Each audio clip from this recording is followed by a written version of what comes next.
Welcome to Lights Camera Barstool, episode 113. Today, we got Klemmer on. We're going to be talking some news, and then we're going to do a draft of the best movies from 2010 to 2014.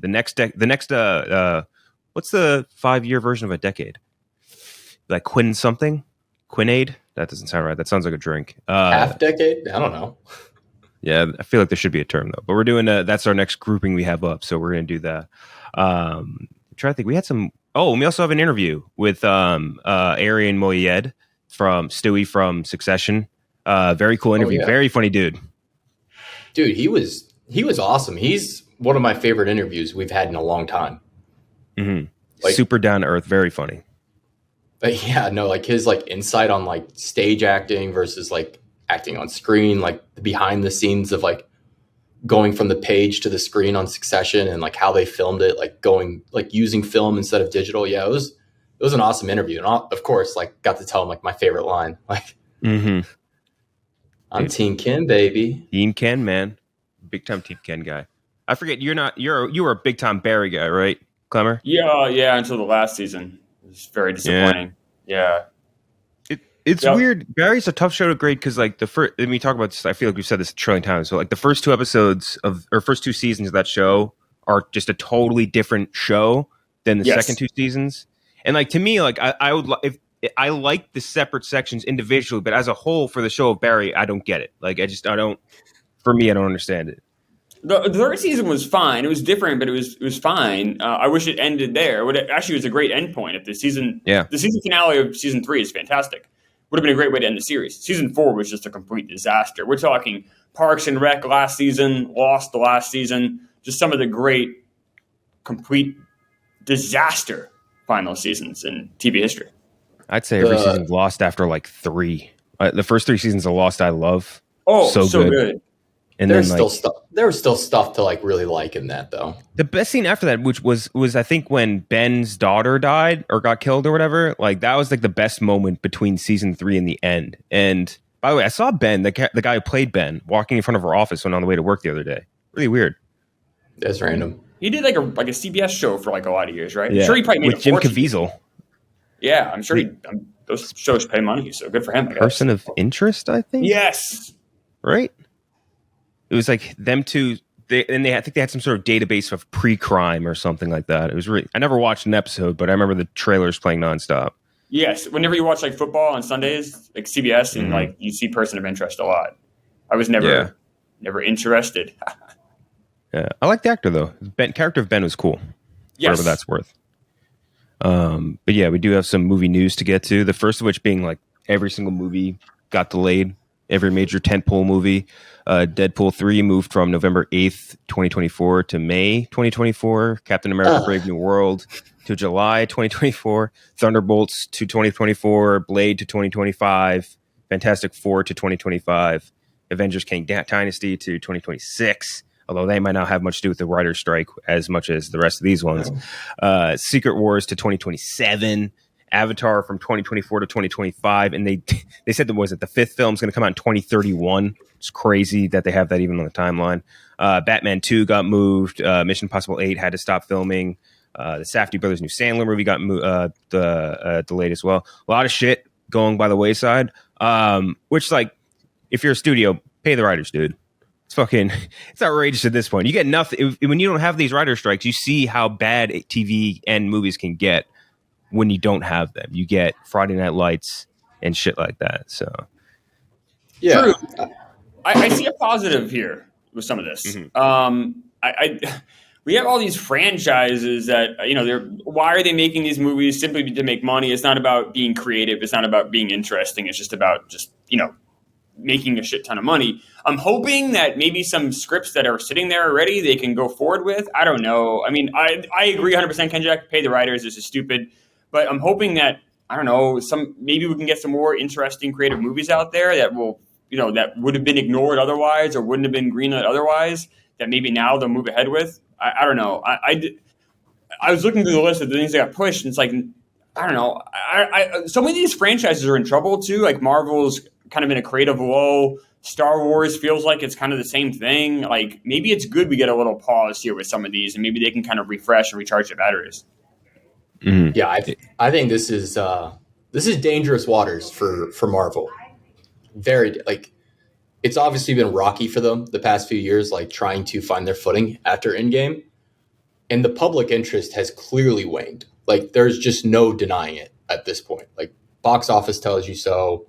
The just general online discourse, like social engagement on these posts, like tells you so.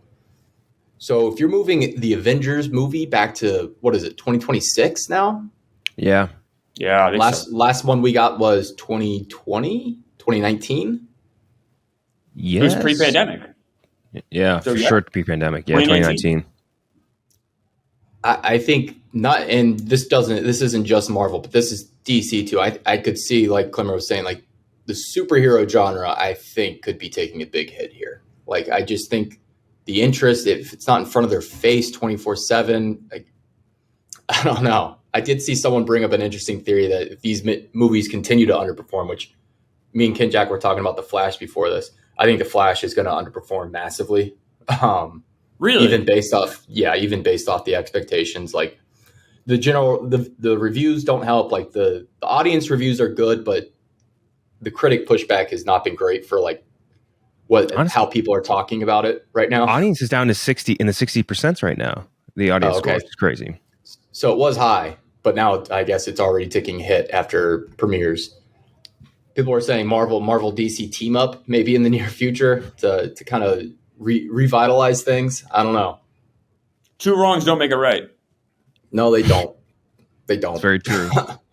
Although you got to admit, like they could throw out the sloppiest, grossest DC Marvel superhero Avengers team up movie, and it would make $1 trillion. Like it would be insane. I mean, exactly. I'm going to go see The Flash. Like I'm excited to see Michael Keaton be Batman again. And maybe that's stupid. Maybe that's not a reason to go buy a movie ticket, but I'm going to do it. I'm excited. The Flash today. No, but I do think it's time to accept that Endgame was likely the peak. Like that was likely the peak, at least of like how high can this genre go? I think that right there is not going to be topped. Yeah, I agree with that.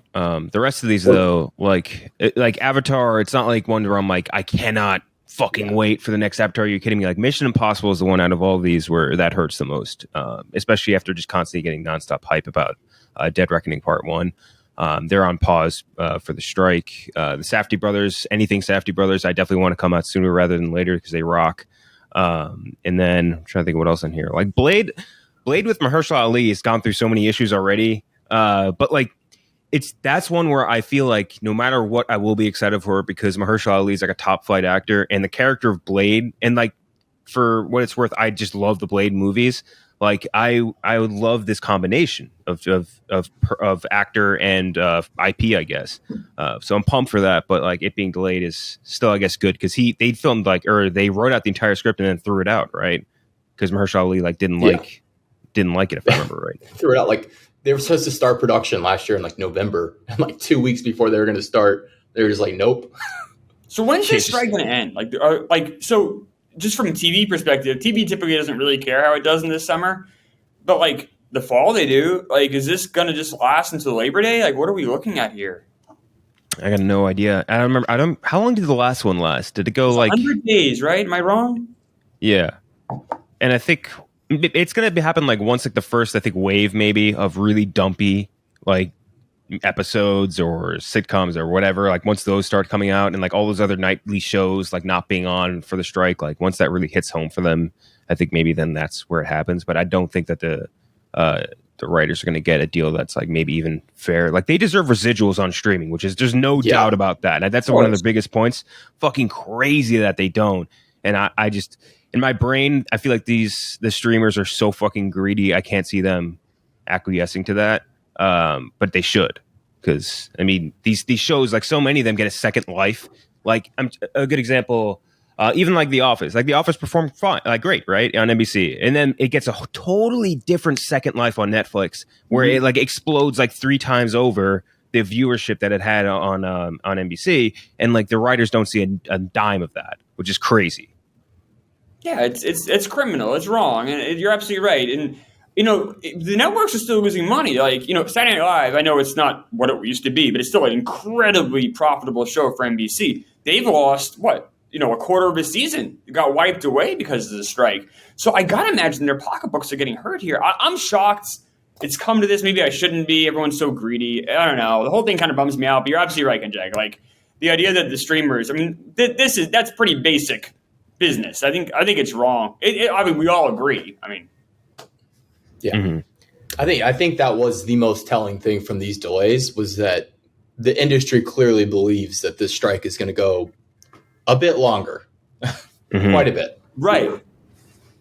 I agree. And I think we're in this is going to be, I mean, if you, someone that enjoys TV, enjoys kind of, watching, if you're expecting new material to come out in the fall, because it takes a while to make these things, we're going to really pay the price at the end of this calendar year for what's happening now. And even longer if it keeps going longer. I think, too, what's kind of interesting about this strike versus even the last one, like, plenty of actors and other people outside of the writers group supported the last strike. But, like, I feel like in this one, the public pressure is on so much more for actors and for directors and for other people in the industry to come out and support the writers as well. So, like, maybe that helps put more pressure on them, too. And if you're seen as someone, if you're, like, an actor right now and you were to say, like, yeah, I think the writers should just take what they should get and go do their jobs. Like, they would be ostracized forever. Like, nobody would ever want to work with them. Yeah. So, like, all these people, even if you're not supporting them, I feel like passive non-support, I feel like they'd be pissed about. So I think that does help their case big time, which is cool. We need to get Dave out there on the front lines. Exactly. Yeah, I mean, he ended it in a day. Hours. Yeah. Listen.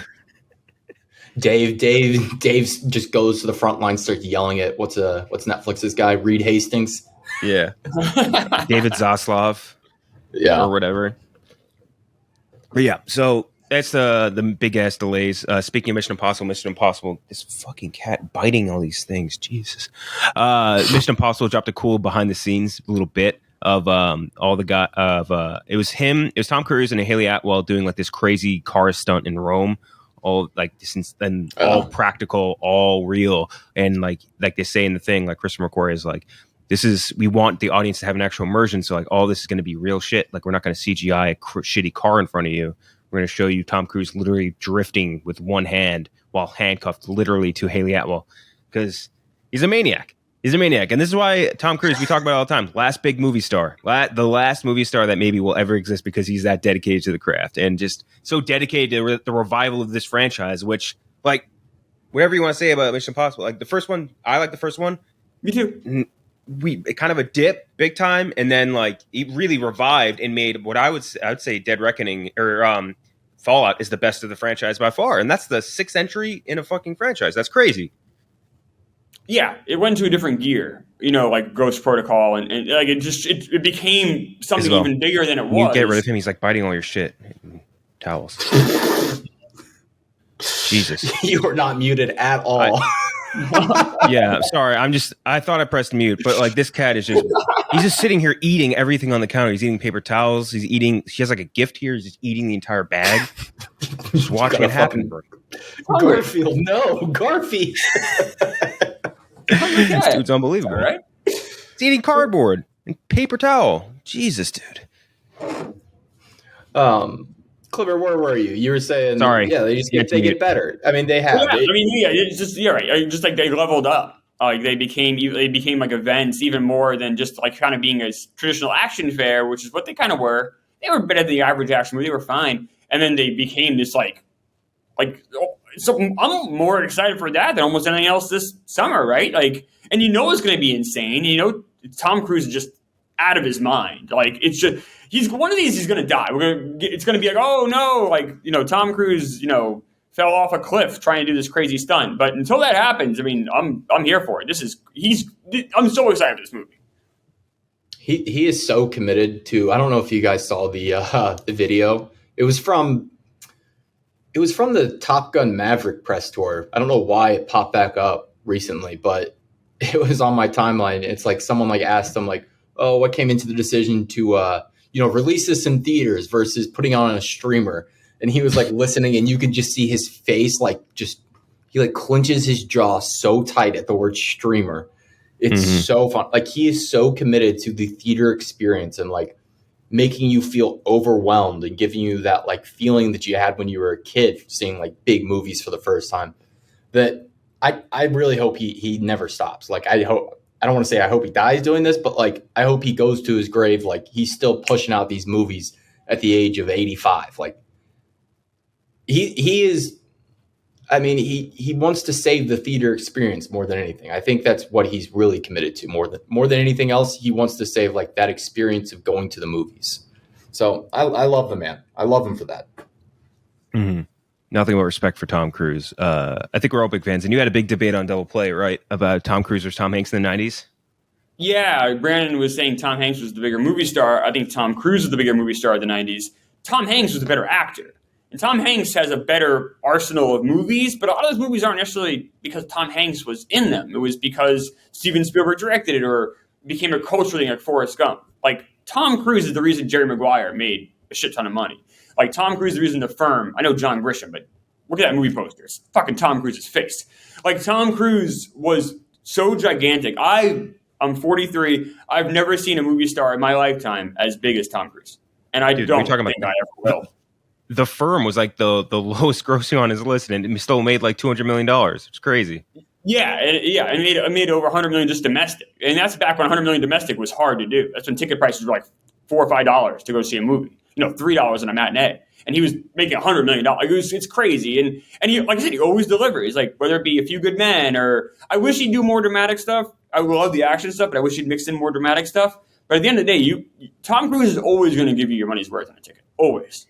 I'll always say him and just talking about the 90s anyway, Interviewing the Vampire, him as Lestat is so goddamn good. Just talking about like pure great dramatic performances. Like he was so goddamn great as Lestat. And also even in A Few Good Men. Yeah.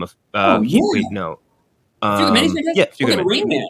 He's legitimately great in both of those, yeah. Magnolia, amazing. Rain Man, Dustin Hoffman won the Oscar, but Tom Cruise is the better performance. It's a harder performance. It's more complicated. It's more layers. He's the reason that movie is so great.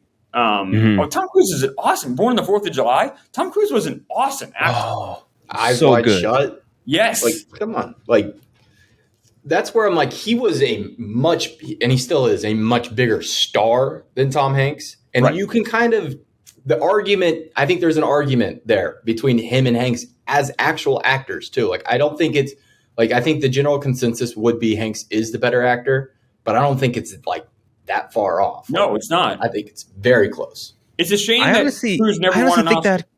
I honestly think Cruise is better. I think if you're just talking about like the peak of like the best of what I've seen from this actor, I don't think I've seen a peak out of Tom Hanks where it's like this, like you were saying before, like this movie is great because Tom Hanks' performance is so great. Like Philadelphia would probably be the closest to that. Like wow, he did a really good job performing as an actor here. But like Castaway. Yeah, Castaway is mine. I think Castaway is the best performance of this century. So Castaway, I'd give that to him for sure. But like when I'm thinking about the heights of Cruise and what he adds to a movie, not just from the movie star presence, but like from like his performance and adding to a dramatic scene, like in 4th of July, him when he comes home drunk to his family and all that stuff and just starts going off. Like all of these scenes are so good, and like I don't think Tom Hanks could ever do any of those scenes, like ever. You know what I mean? Like I don't think that Tom Cruise could do some things that Hanks does either. Hanks has more vulnerability. I feel like, although born on the 4th of July, he's very vulnerable. But I don't know. It's hard because Cruise has changed so much. Like the 21st century Cruise is very different than 20th century Cruise. It's almost like two different careers. Yeah, I think in my head, Tom Hanks is like a lot of his roles kind of depend on his ability to be likable. You know what I mean? Like, yes.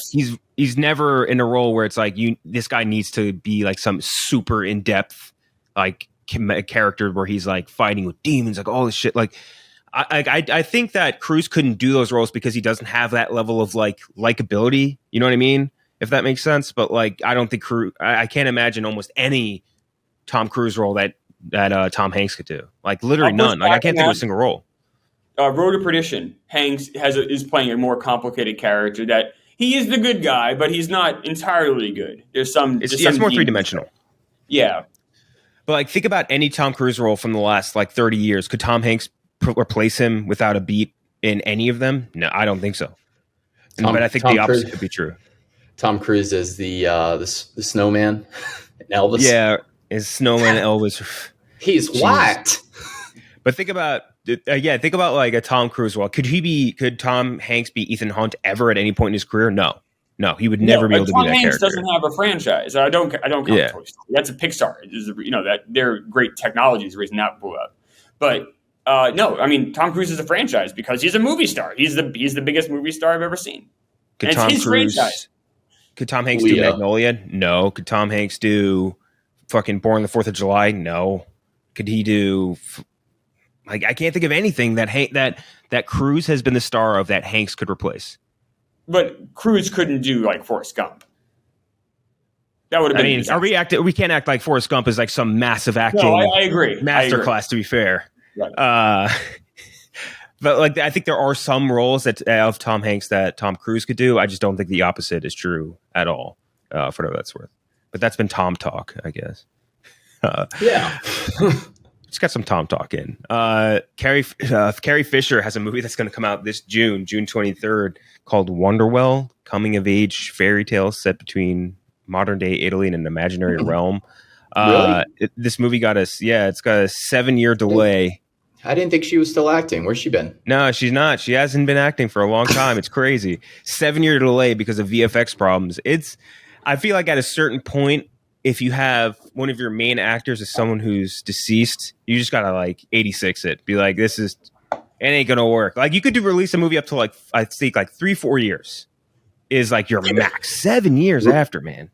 Dude, Ray Liotta. Yeah, I know Ray Liotta. Half his filmography is going to be posthumous. I have 2 takeaways from this Carrie Fisher story. First off, I read an article about it, and I guess this was taping during her 60th birthday.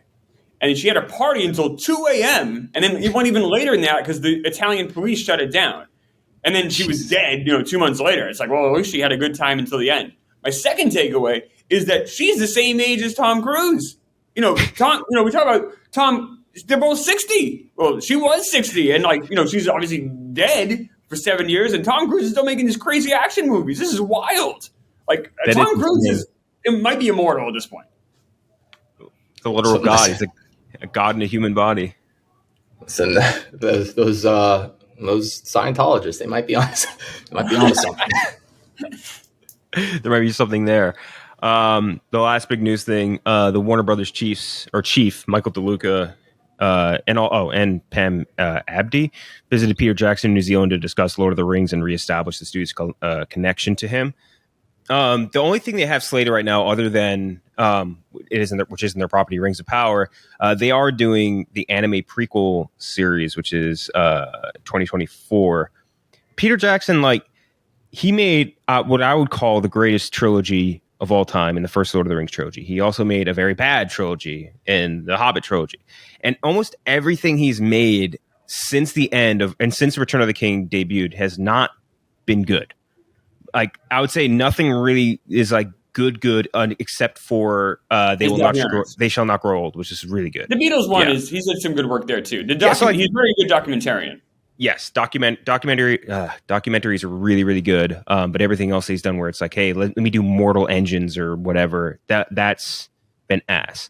So it's not something where I'm like, if you're Warner Brothers, Peter Jackson clearly understands this more than anybody. The token heads who hate everything hated his franchise. He made the one good trilogy, and then just made a real bad one which maybe isn't necessarily his fault because I would assume he wouldn't want to split it up into 3 movies with the Hobbit. They brought him in late. They brought him in really late. Too. I think it was a month before they were going to start shooting that they brought him in. I can't remember how close to it was, but I do know it was very close. But you could say that, but then it can also be how much time did he have for Mortal Engines, which also looked like dog shit. Yeah. It was horrible. Does Peter Jackson stink? He made the greatest trilogy of all time. There's in my head almost no doubt. Boring people walking with. But no, I'll agree with you. Right. I'll agree that it was incredibly well received and yes. But you're right. I mean, since then, you got King Kong, The Lovely Bones. I actually think King Kong wasn't as bad as some people think, but it certainly wasn't very good. I like the bug. Yeah, the bug in Andy Serkis always gets me. The one with a bug that slinks out and eats the dude's head. That always got me. Lovely Bones kind of stinks. The book was pretty good. The movie was kind of lousy. The Hobbit thing's whatever. There's a mess. But like, you look at his career. He's 61 years old now, and you got to wonder, like, he's only a year older than Tom Cruise. Yeah, right. He outlasted Carrie Fisher. But like, at some point, you were like, is this guy's career like? Is he a one-hit wonder? Like, what? I mean, The Frighteners is pretty good, I guess. I don't like. It's kind of stunning that he had. You're right. 3 incredibly well-received movies that were just, the biggest thing at the time. And then since then, he hasn't done shit. I think you could take a lot of the lessons that he showed, like, was proof positive, like, this is what makes a good Lord of the Rings movie from those 3 and give it to somebody else. If that makes sense. Like, he did a lot of, like, his touch is what made those first 3 so good. And a lot of it is just like, hey, we're going to get an ass ton of extras here in New Zealand. We're going to have girls dressed up like dudes as the Rohirrim, like riding their horses down this thing so it looks and feels more real. And we're going to use CGI, and like that's very well like crafted, like with and he basically built Weta. I think it's Weta Studios for that. So like there's a lot of lessons to take. But do I want him to be in charge of another Lord of the Rings movie? Maybe not. But I doubt that's what they want, and I assume that they would want him as like more of an advisor, which I'm okay with. I think. They just gotta, if he's gonna direct more of these things, just keep him away. The big takeaway from these past couple decades is keep him away from CGI. Like, just say, Peter, you're good at the practical stuff. Just keep it practical. I mean, he proved it, like you said. If you had told me after, Return of the King. If you told me after Return of the King that he was never going to get nominated for another Best Director Oscar, I would have told you you're fucking crazy. And we're now, 16 years out? It's 17, 18 years out, and he hasn't. I'm shocked on how much this guy has, his career is completely disintegrated. I think he's smart to transition to like documentaries. They're very good. Awesome. He's a smart guy. I just don't know what happened. Maybe you're right, Goose. Maybe it was just he got too in love with the CGI. I think he's probably like much like James Cameron trying to, and like George Lucas, like any of these big like blockbuster franchise directors and producers, like they want to push the technology and like what you can do on screen further, and he just kind of fucked up, I think. Like every franchise from like 2000 to 2000, I would say like 15ish, like they just thought, I feel like if you were doing a continuation or a sequel of something that maybe you started in the 90s or 80s, whatever, they're like, the only way we can improve this is by doing as much CGI as possible. You know what I mean? Like we talked about it with like Indy 4. We talked about it with like fucking Star Wars, with Hobbit, with all these things. Like we can just do all this in CGI and it'll look just as good. People will be impressed by it, and nobody really was. It was just kind of like, it looks like a video game. Like we use it when you need it. There's no need to be for like entire landscapes to be replaced by it when you have enough budget to go shoot it on location. Like that's crazy to me. Which is the case. I also saw this was Warner Brothers asking him, right? Yeah. They're also trying to get Nolan back. Warner Brothers is, yeah. They gave him a 7-figure bonus for Tenet. I saw that. Listen, bring him. I don't know what they're doing over there. Maybe they're making some right moves right now. They're just like get all the good creatives back. Yeah. Yeah, and I don't blame them for wanting to do that, especially Warner Brothers. Warner Brothers losing Nolan was the stupidest fucking and a series of horrible decisions by Warner Brothers. Like they have just been on, regardless of how much good content they end up making with HBO, like they just series upon series of bad decisions. Okay, so before we get into our draft of movies from 2010 to 14, we're going to do our interview or show you our interview with Arian Moayed. He is obviously Stewie from Succession, but many other things. Super, super funny guy. Here he is. All right, we are joined. Also, my microphone, I'm going to just preface this off the top. My microphone broke through TSA today, so I sound like ass. No, after 5 years of service, no less. Yeah, it's 5-6 years that thing lasted. There you go. Maybe it was time, bro. Yeah. The universe is saying enough. Yeah. Explore. It's no more vacations. That's what the universe said. Thanks for joining us. We got a ton to talk about. Let's do it.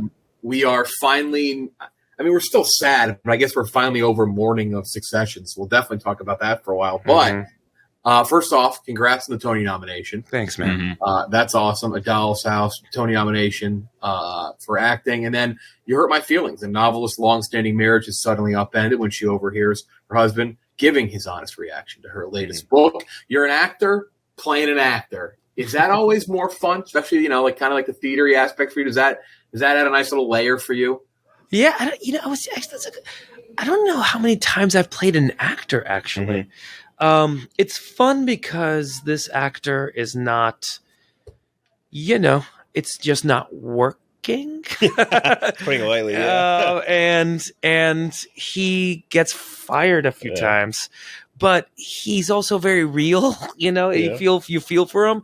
So there's something about I don't know. There's something fun about Nicole Holofcener, who wrote the movie. You Hurt My Feelings, is so smart and so good and so like understands like the nuance of it all, that I think that like it's really one of those places where I felt very much at home, like playing a guy that wasn't, can't get it off the ground.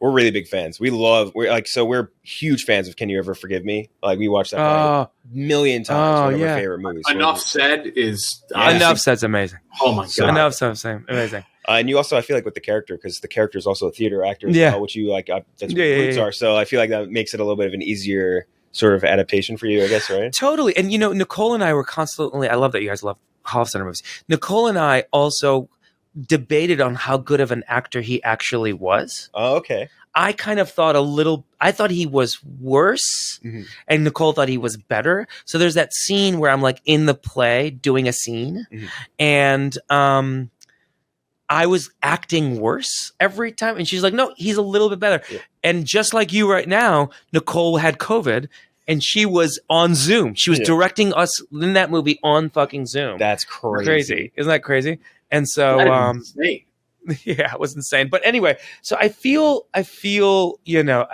we all know guys. Listen, it's like anything. We all know folks that are trying to do their best. That they really want to get it off the ground. It's hard, and not, we got it. We're big fans. It was an awesome movie too. I think it touches on what's a very relatable sort of subject for anybody and that's ever been in a relationship ever. I was just curious: has a loved one ever panned a work of yours? Ever been like, "Hey, that wasn't your best. That play, you fucked that one up. Sorry, dude." That's hilarious. We see a lot of people in the theater see a lot of plays, and I'm just gonna get close so everyone hears me. Not all of them are great. And so I think most people these days are kind of, I think they kind of know how to like lie to us a little bit better. Do you know what I mean? The people that are the most honest with you are the ones that you love the most. And even in that person, my wife, I will just say, honestly, if you really hated me, I prefer you just lie to me. Yeah, exactly. Tell me in 6 months. Like I'm in the middle of the fucking thing. I don't really want to know I was terrible in this, especially if it's a play. Imagine if it was the same situation with you. Like you walked in to surprise your wife somewhere, and like you just hear her being like, "Oh man, Succession, this Stewie guy sucks." Well, I hear that all the time. Actually, the portrayal sucks. He'd be so much better if it wasn't him. Yeah, that'd be hilarious. It'd be so much better if it was this other actor. Yeah. It is funny. Actually, I mean, it reminds me of now whenever I think about being done with something, I think of, ironically enough, Succession. I think of the scene where Roman, where the spaceship blows up and he just kind of washes his hands. He doesn't say anything, puts his phone in his pocket, and he walks away. I feel like that, like if a movie's not great, if a role's not great, you're not happy. Like you can, but I like that you said that. I guess we haven't really asked anyone who's done a stage thing that is not great. Like you still got to keep going out there and over and over and over. Yeah. So if your wife is like, "Oh, that's why in the movie the book is so devastating." Yeah, because the book is that time on it. The book is there, bro. It's like the book is not going anywhere. The book is there forever and ever and ever and ever and ever. And so, yeah, in a way, I think, the plays are the worst. I did a production. I'm not going to mention the name. I did a production a few years back. The play was a Shakespeare. It did not do well. Mm-hmm. This is at a big old theater, and it did not do well. And we weren't getting good reviews, and we were getting killed. Mm-hmm. And we still had another 6 weeks. Oh, that's brutal. And the play was like 4 hours long. Can you do anything? Like what? Drink. Just do anything to distract yourself from it. Drink a lot more. There's nothing else you can do. I mean, at that point, you can't. It's locked too. You can't like change anything. You can't like all of a sudden be like, you know what? I think I want to do an accent. It's like, no, we're here. We're here. We just interviewed Anthony Ramos the other day, and he's like, yeah, like we had to do like five of these a week sometimes. And it sucked. It's like, but everyone loved it. Like, even if I feel like at Hamilton at a certain height, like even if someone didn't love it, they'd still be like, oh yeah, I loved Hamilton. Yeah. You know what I mean? Of course. It's like a certain level of fame. Of course. That's what I mean. Like, if it's even a hit, like, you know, if someone didn't like Succession, let's say, yeah, you know what I mean? What are you going to be that guy? Yeah, it's like, yeah, I didn't, you know, and we know those people, like, you know, and so it's like they usually either don't say anything or they just, you know, if you really didn't like, exactly. If you didn't like it, stop watching. Yeah, you know what I mean? Exactly. We did. We had a guy at the company who was like a huge Succession hater, like crazy. Like, and he's not here anymore. He quit like 2 weeks ago. Wow. Well, you mean he got fired? Yeah. Everyone was like, "Well, you don't like this great show. Fuck off. You're literally out of here." Let's talk about it. Again, you hurt my feelings. Yeah. Definitely check it out again. If you haven't seen the movie, do. It's a great movie. It's A24, man. Like, they just refuse to miss in any way whatsoever. Yeah. And if we got to ask you this question. We got to ask you this because we've been starting to ask people this because we interviewed Ray Romano a few weeks ago, and he directed a movie, and he came in guns blazing about the Rotten Tomatoes score, and he was like, he looks at it like it's a stock price. Yep. And so we never asked this because we know for the most part it doesn't fully matter, like in the end, but. Do you, for you, review? You kind of talked about it with stage plays. So I'm sure it's a little different because it's ongoing. Yeah. Do you ever check? Do you ever like? Is it at all a bit of a pride thing for you? Well, you know, I have the privilege of being on some cool things. So the Succession one, we really wanted to see if we can get we're all like, are we going to get 100 on this? But it's not. It's so funny. There's an old documentary called Comedians. Mm-hmm. Do you guys ever remember that? Jerry Seinfeld and Orny Adams were the two like subjects of it. For all you listeners, watch this movie if you can find it. It's a great doc. But Ray Romano's on that as well, and I can get a sense that he really checks it like it's a stock price. I do not check it like that. I just need to know certified fresh. All right, thank you, bye. And then So and both you hurt my feelings that way. The last season was that way. So it's. I don't really need to know all the deets of all that. I just don't care.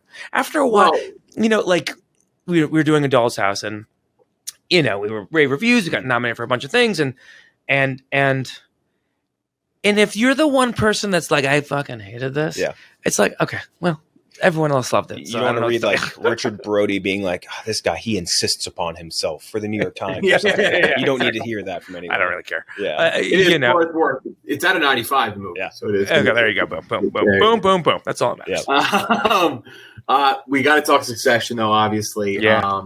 Your character, one of our favorites, from his first intro, licking a pastry behind the counter, to a line that we liked that I know Robbie, our producer, loved. It was we watched the finale together, and when he goes, Team Ken, baby. And I know, did you, I gotta ask you, what was your favorite Stewie moment from the entire show? And how much room did you have to work with some of the lines, too? I mean, part one of that question, I would say I have so many. I mean, I loved all of them. I loved the scene that we had in Croatia with me and Brian, and with me and with Stewie, Logan, and Kendall.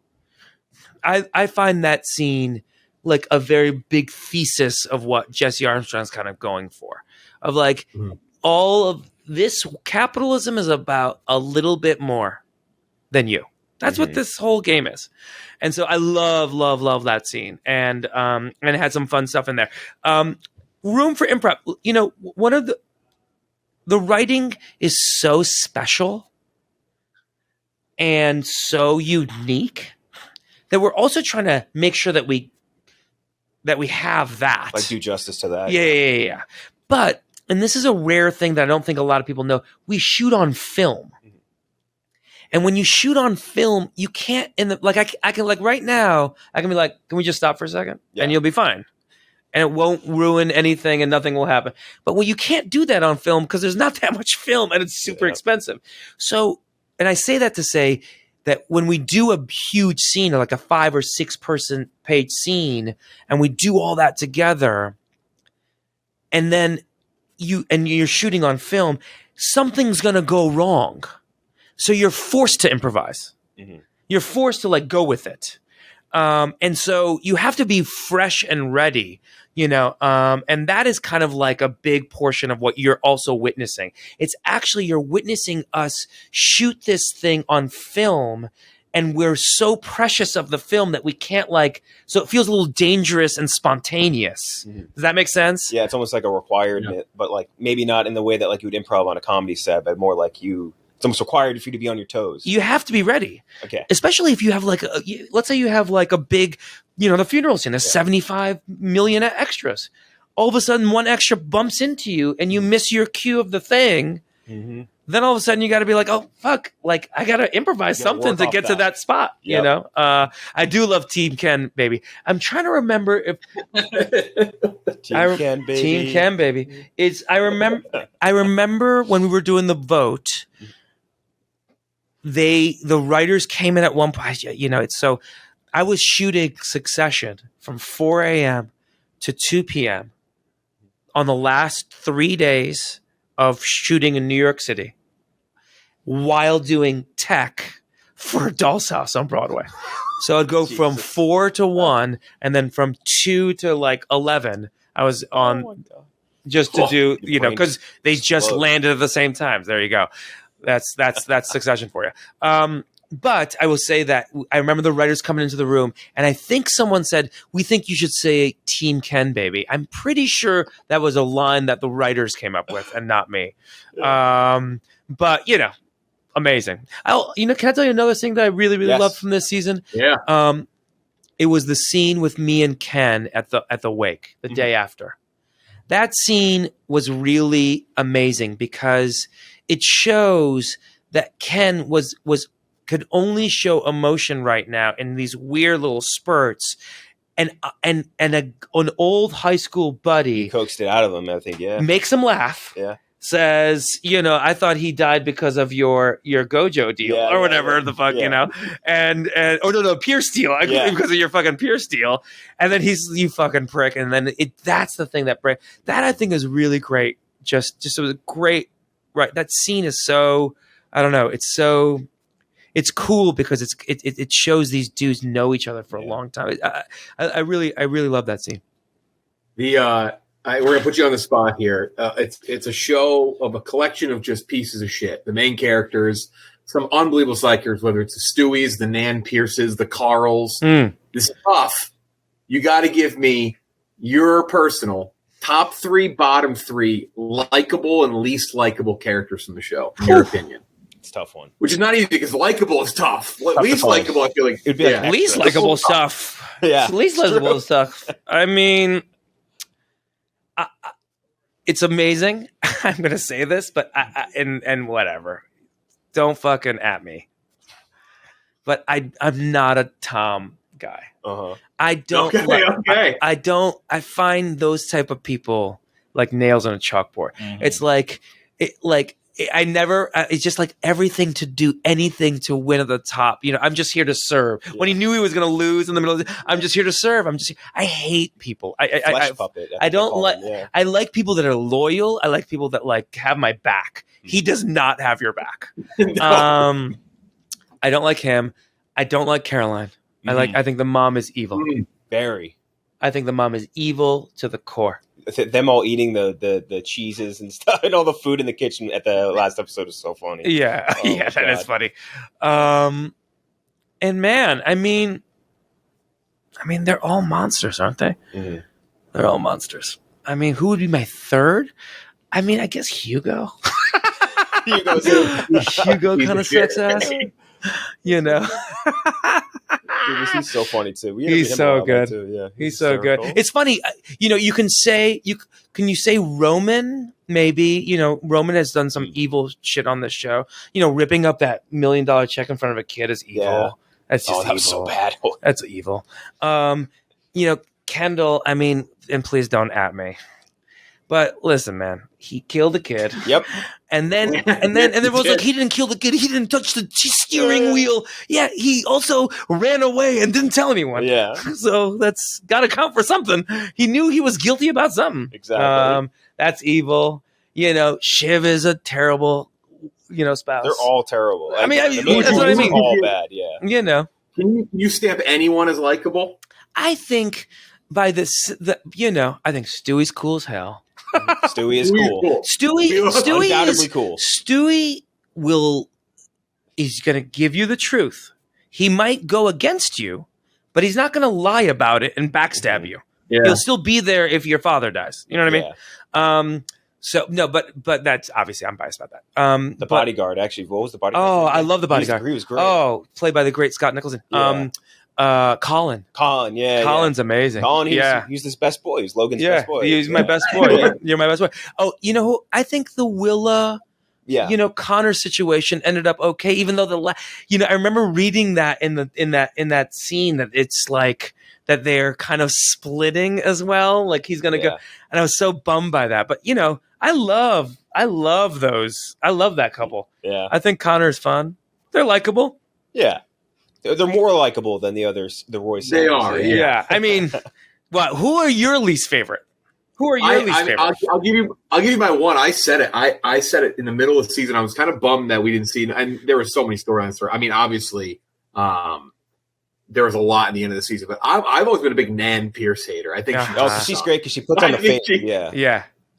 She just it's the fakest. Like it's the exact opposite of Stewie. It's all complete like performative, just healthy garbage. Yeah, 8. I don't know. People are throwing numbers. I mean, it's so unbearable. 8, 9. Cherry Jones, killer actress, killer. Pretend she's the good person in it. It's so good. Killer. We want to hit you with something we call the six pack of rapid fire questions. Hit me. The first being, what's a play you think should be adapted into a movie? Ooh. There's plenty that we've seen try, maybe it doesn't work. Like we were talking about Cats the other day. Like some ones are too hard, but that should be adapted into a movie. Oh, that's a brilliant question. You might end up being the star if you give it a good enough recommendation. Hold on, that's what I'm doing. You think I don't know what's going on here? You're auditioning for this. Man, that is a brilliant. My nonprofit did a show called 7 Minutes last year, which is about 11 female union workers deciding whether or not to reduce their lunchtime for their break time from 15 minutes to 7 minutes to save their jobs for a year. Oh. And it was one scene. It was like 12 angry men, but with I was about to say 12 angry men. Yeah. I've been talking about that at the company a lot. I think that should be turned into a movie stat. I know you did the Humans, right? I love the Humans adaptation. I thought it was great. Yeah, I wasn't in the Humans adaptation of the movie, so I haven't seen the movie yet. But I will. I will. I heard everyone loves it. Yeah. What's been your weirdest fan interaction so far? Yeah. Is it a bathroom? I mean, I feel like if I'm at a bar where there's like any sort of television playing any sort of game, I worry that someone's gonna, especially with my kids around, and be like, "Hey man, you want to go to the bathroom? You want to go to the bathroom?" Some strange ones, I had someone. Jessica, I just did this play with Jessica Chastain, and she said that people's done this before, but someone said, "Can you write something on my arm?" Like a legit sentence? Like my autograph or something. And I just wrote my signature, and she's going to get that tattooed. Yeah. I think that's crazy. Oh my God. I think that's absolutely nuts. But God bless you. What's been your favorite Kendall nonsense line? Because we have like a corporate jargon line, basically. We have one that we really like. I want to hear it. It's fake. It's not real, but it made us laugh. It's from someone on Twitter posted it. I'm very curious what your thoughts on it are. On the top here? Yeah. Yeah, that's amazing. I mean, the Roman line. The Roman line's amazing. Yeah, that's amazing. Read it out loud. Christy Yamaguchi main. That was one of our favorites. But what was your favorite one? Like, because he has so many, especially with Stewie. I mean, Oh man, there's so many. It's funny because this scene, it happened. This scene, Kendall in that scene that I was talking about in Croatia is basically rattling it off. He's like, you better have to do the deal. You don't know what kind of titans that you're dealing with. I'm gonna cut it, and then he goes into, cut my dick off with your nose and poo poo up my nose holes. All that shit. Like all that stuff is hilarious. I mean, the stuff in the beginning of this season that they were talking about with that bullshit company, it's like this, like that, like this, but a little bit of that. It's like all of that stuff was so painful to me. It's just so, I wish I had more right on the top of my tongue, but yeah, those are horrendous. What's a role you auditioned for, really wanted, but didn't get? I auditioned. How should I say this? Hilarious. The answer to that is always yes. Oh man, I don't know if I should say this. I'm gonna give you another one. Okay. I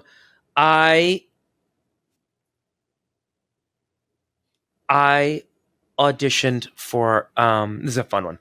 I auditioned for the lead of Dungeons and Dragons. Oh no way, for the Chris Pine role, yeah. Oh, I really thought that would be fun. Yeah, I mean, awesome. Chris Pine is a superstar, so like it makes total sense. But that would be really, really, really fun. And the last or one, something like that. I'm excited to do something, on that kind of like comedic adventure level. And the last one, who is a film actor you would love to see try play? So someone who doesn't come from the theater world really, but like does mostly film or TV, and you'd love to see them do a play. Yeah. No, I love that. Like I can imagine Tom Cruise doing Othello or something. Like, you know what I mean? Like it's. Man, that's a great question. You know who I'd love to see in a play? I'd actually love to see Keanu Reeves in a play. Oh, that'd be fun. He is like a multi-hyphenate. He plays like bass for a band. Like it's crazy. Yeah, I think he'd be good. Yeah. I think you know why? And this is going to sound really nerdy or whatever, but deep cutty, but like you have to have like a little, you have to have a little bit of like a spiritual self to like kind of like do a play. Cause like it's a feeling of like a bunch of people in a room. And I bet you he's like Zen to a degree. Yeah. Oh yeah. Oh my God. I'm picturing him in anything. It would be so good. So cool. You know who else would be kind of fun in a play? Jack Black. Yeah. Give him a big old like Noel Coward comedy. Did he do School of Rock when they did it? I'm assuming no. That was Alex Brightman. Yeah. So who also did a great job. I think he'd have like give him a presence. Give him a big old musical that he can like. I think that'd be really fun. Full acapella if he wanted to. Really. Yeah, totally. It's so funny. The great actors that that you're thinking of, all of them actually started from theater. So it's kind of hard to like be like I don't know.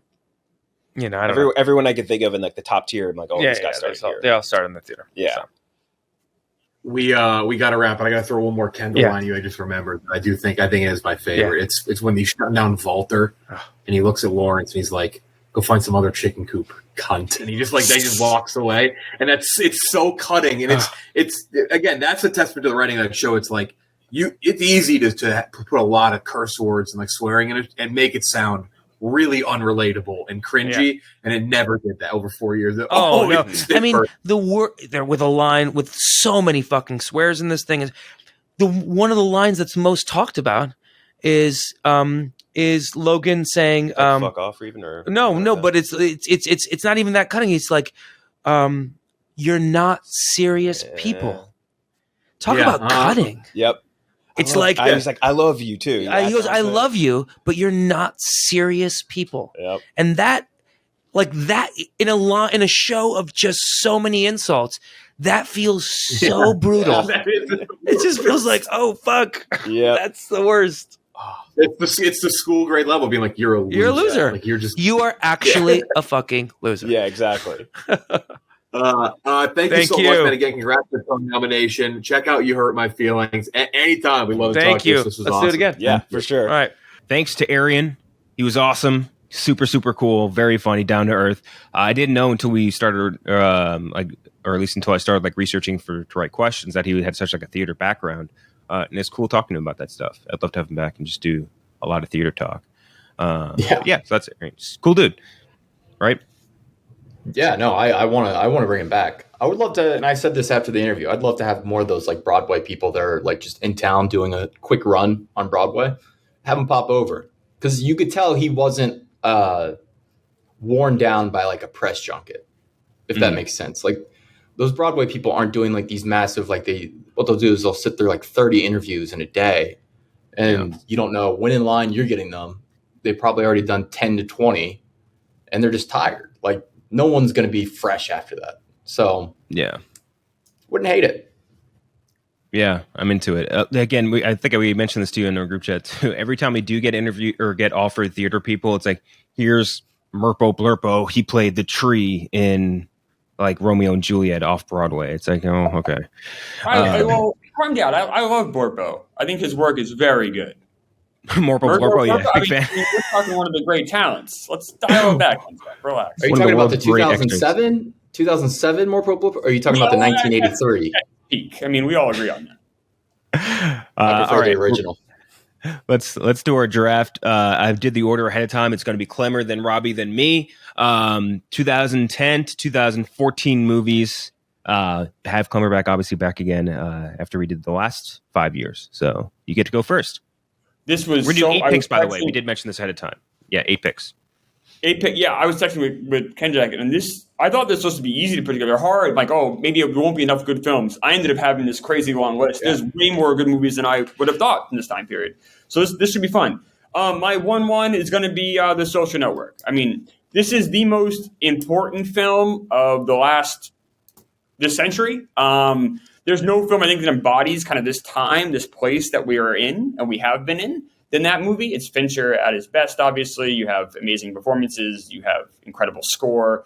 And it also just speaks to a very specific time that we've all lived through that I wonder if our grandkids or our kids are going to look at and be like, what is that like? And the first thing I would do is I pop on this movie. It's brilliant.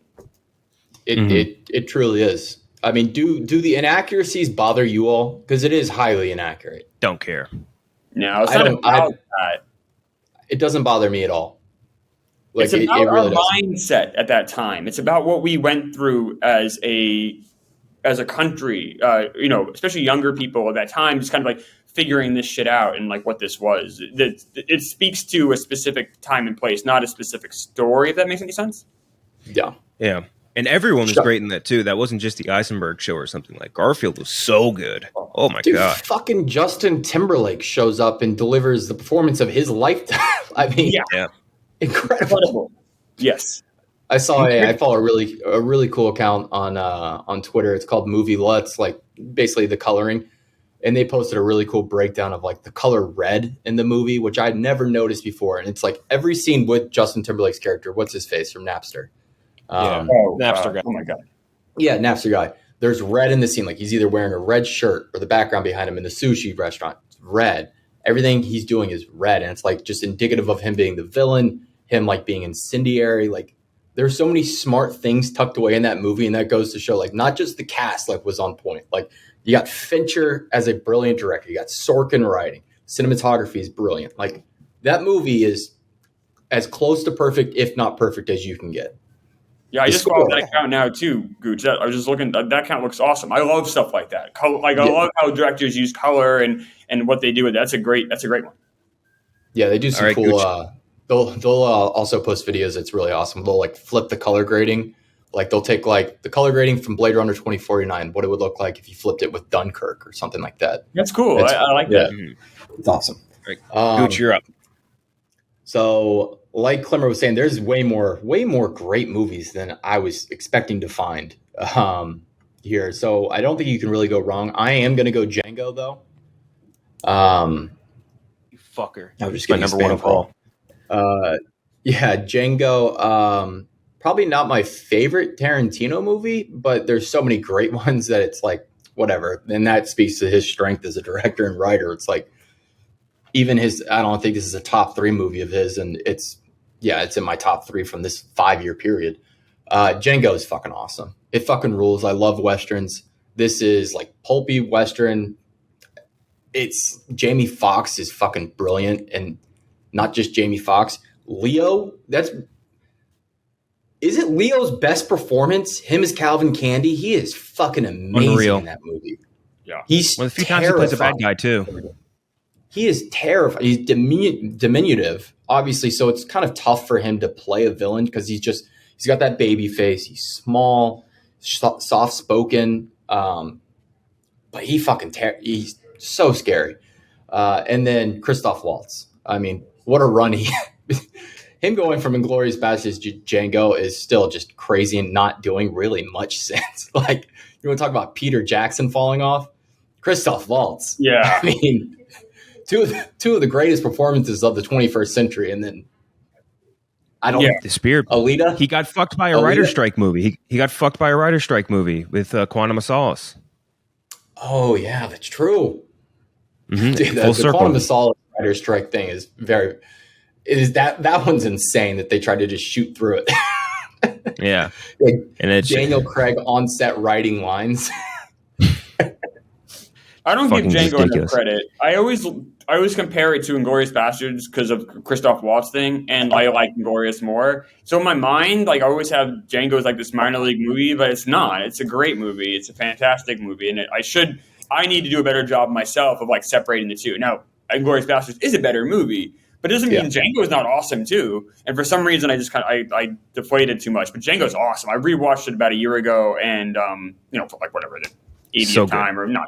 No, whatever, the 30th time. And it's still awesome. And you still see new things in it. And it's really, really great. And Jamie Foxx, but he wasn't nominated for that, right? Is that right? He wasn't nominated for an Oscar for that, which is just insane. I think Leo was, right? In supporting? Or no, Christoph Waltz was supporting. Jamie Foxx was not nominated, which is just out of control because he gives an incredible performance. Let me see. That's 2012, right? Believe so. Right? Because that's between Inglourious and... it should be. And then it was Jamie Foxx is so. I mean, obvious. It's obvious to say that he's had this amazing career and he's like all these great things he can do. He like won for Ray, obviously. Insane multi-hyphenate. Like the amount of things he can do well is insane. He's been nominated for 2 Oscars. Jamie Foxx is a human cheat code. He can do anything he wants to do. Mm-hmm. It is one of the more ridiculous human beings. Like. It doesn't matter what, like you said, acting, obviously fucking phenomenal. Singing, brilliant singer. Comedian, impressionist, hysterical, dancer. Like in 2005, he won for Ray. He was nominated for Collateral. He hasn't been nominated for anything else since, which is mind-boggling. Because did he get a Grammy nom for Gold Digger, like for like best feature or something? At that point too, I feel like he won for. R&B performance by a duo or group for Blame It with T-Pain. Oh, okay. Oh, I forgot he was in Blame It. Holy shit. He does have a Grammy, and he has an Oscar. Fucking monster, dude. Mansion. Somewhere in Wisconsin. I love the Django pick. I really wanted that with my first. It's frustrating. I wanted the Social Network, so. Yeah. So blame Klemmer. Okay, so for mine, I'm just gonna go with more this draft. There's all these like high prestige movies I could go with. Like I'm just gonna go with ones that I just really like from this period. And I'll start out with Wolf of Wall Street. Just talking about one that comes from an all-time great director and one that's like super easy to rewatch. Still so funny. Still like that's one where you watch that and like Leo's great. Obviously, but like every single other person in that is also like equally, or if not as like equally or better. They're so good. Jonah Hill, Margot Robbie, fucking what's his name? Like John Bernthal, cracking me up with every line he gives me, dude. John Bernthal is so goddamn funny in that movie. Say hey to your sister for me. Yeah, he's lifting weights in his backyard, like on the worst, smoking a cigarette. And fucking even like Matthew McConaughey in that for 2 seconds and leaves a huge lasting impression. Yeah. Like it's insane.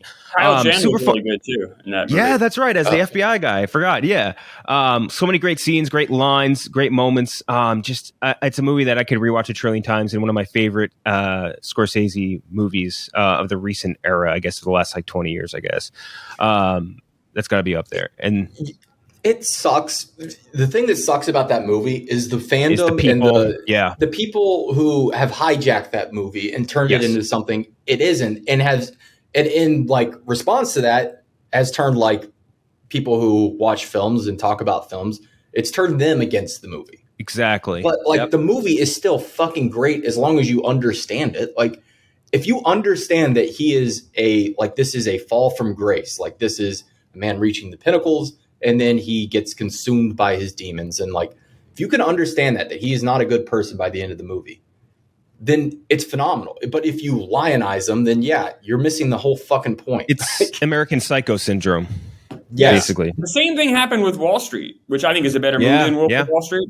But everyone thought it was this like great like movie about like how like Michael Douglas is. I want to be Gordon Gekko. He's the coolest. Yeah. He's a fucking awful guy. Like you're right, Gooch. Like they completely missed the point of the movie. I think this movie's a little long. Like I get the point. Like the hour 45 minute, we get it. I know he's greedy. It's bad.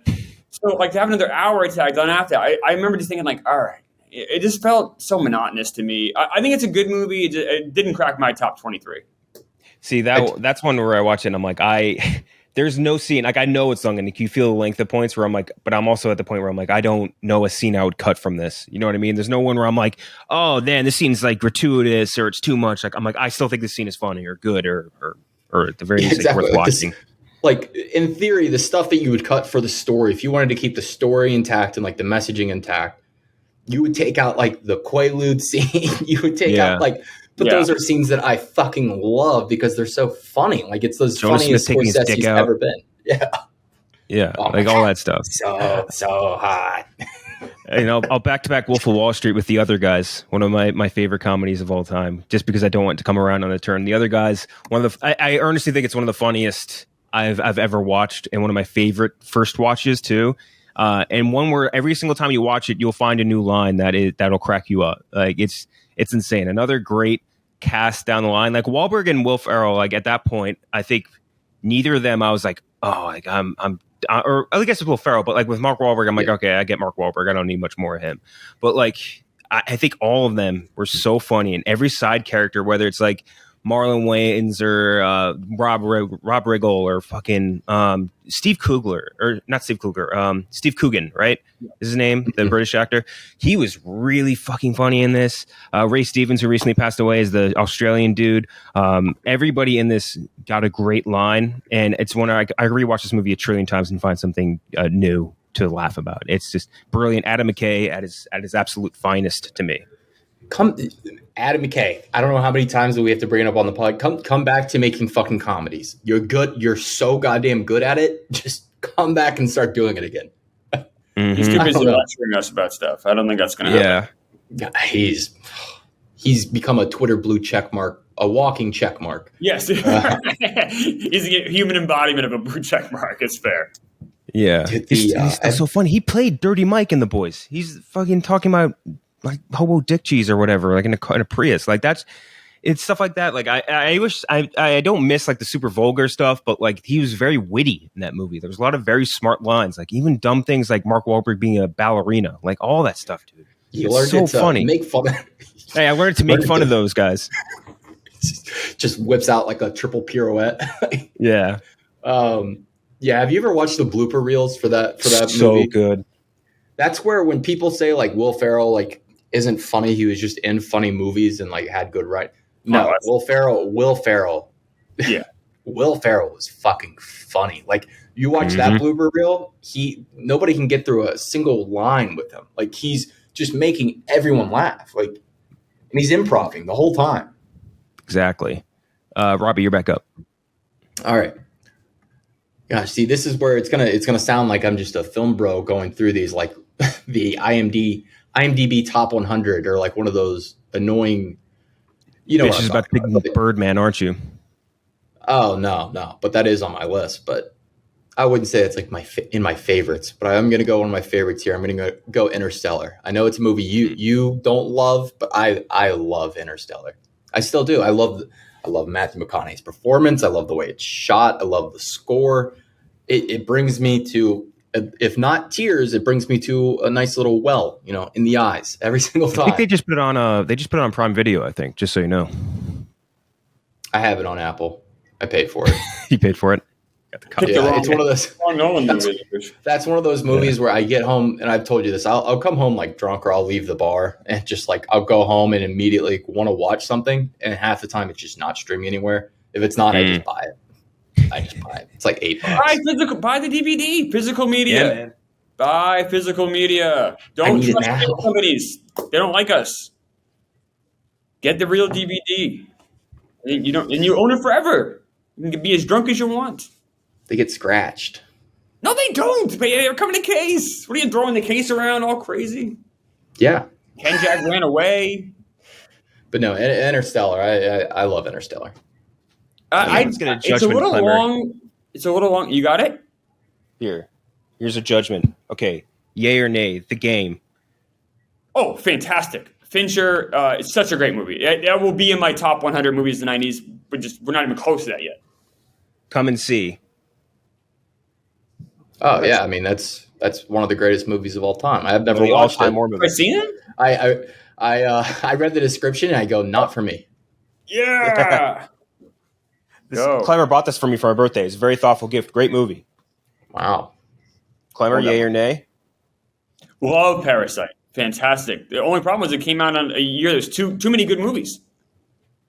Police Story 1 and 2. You ever see it? I have not.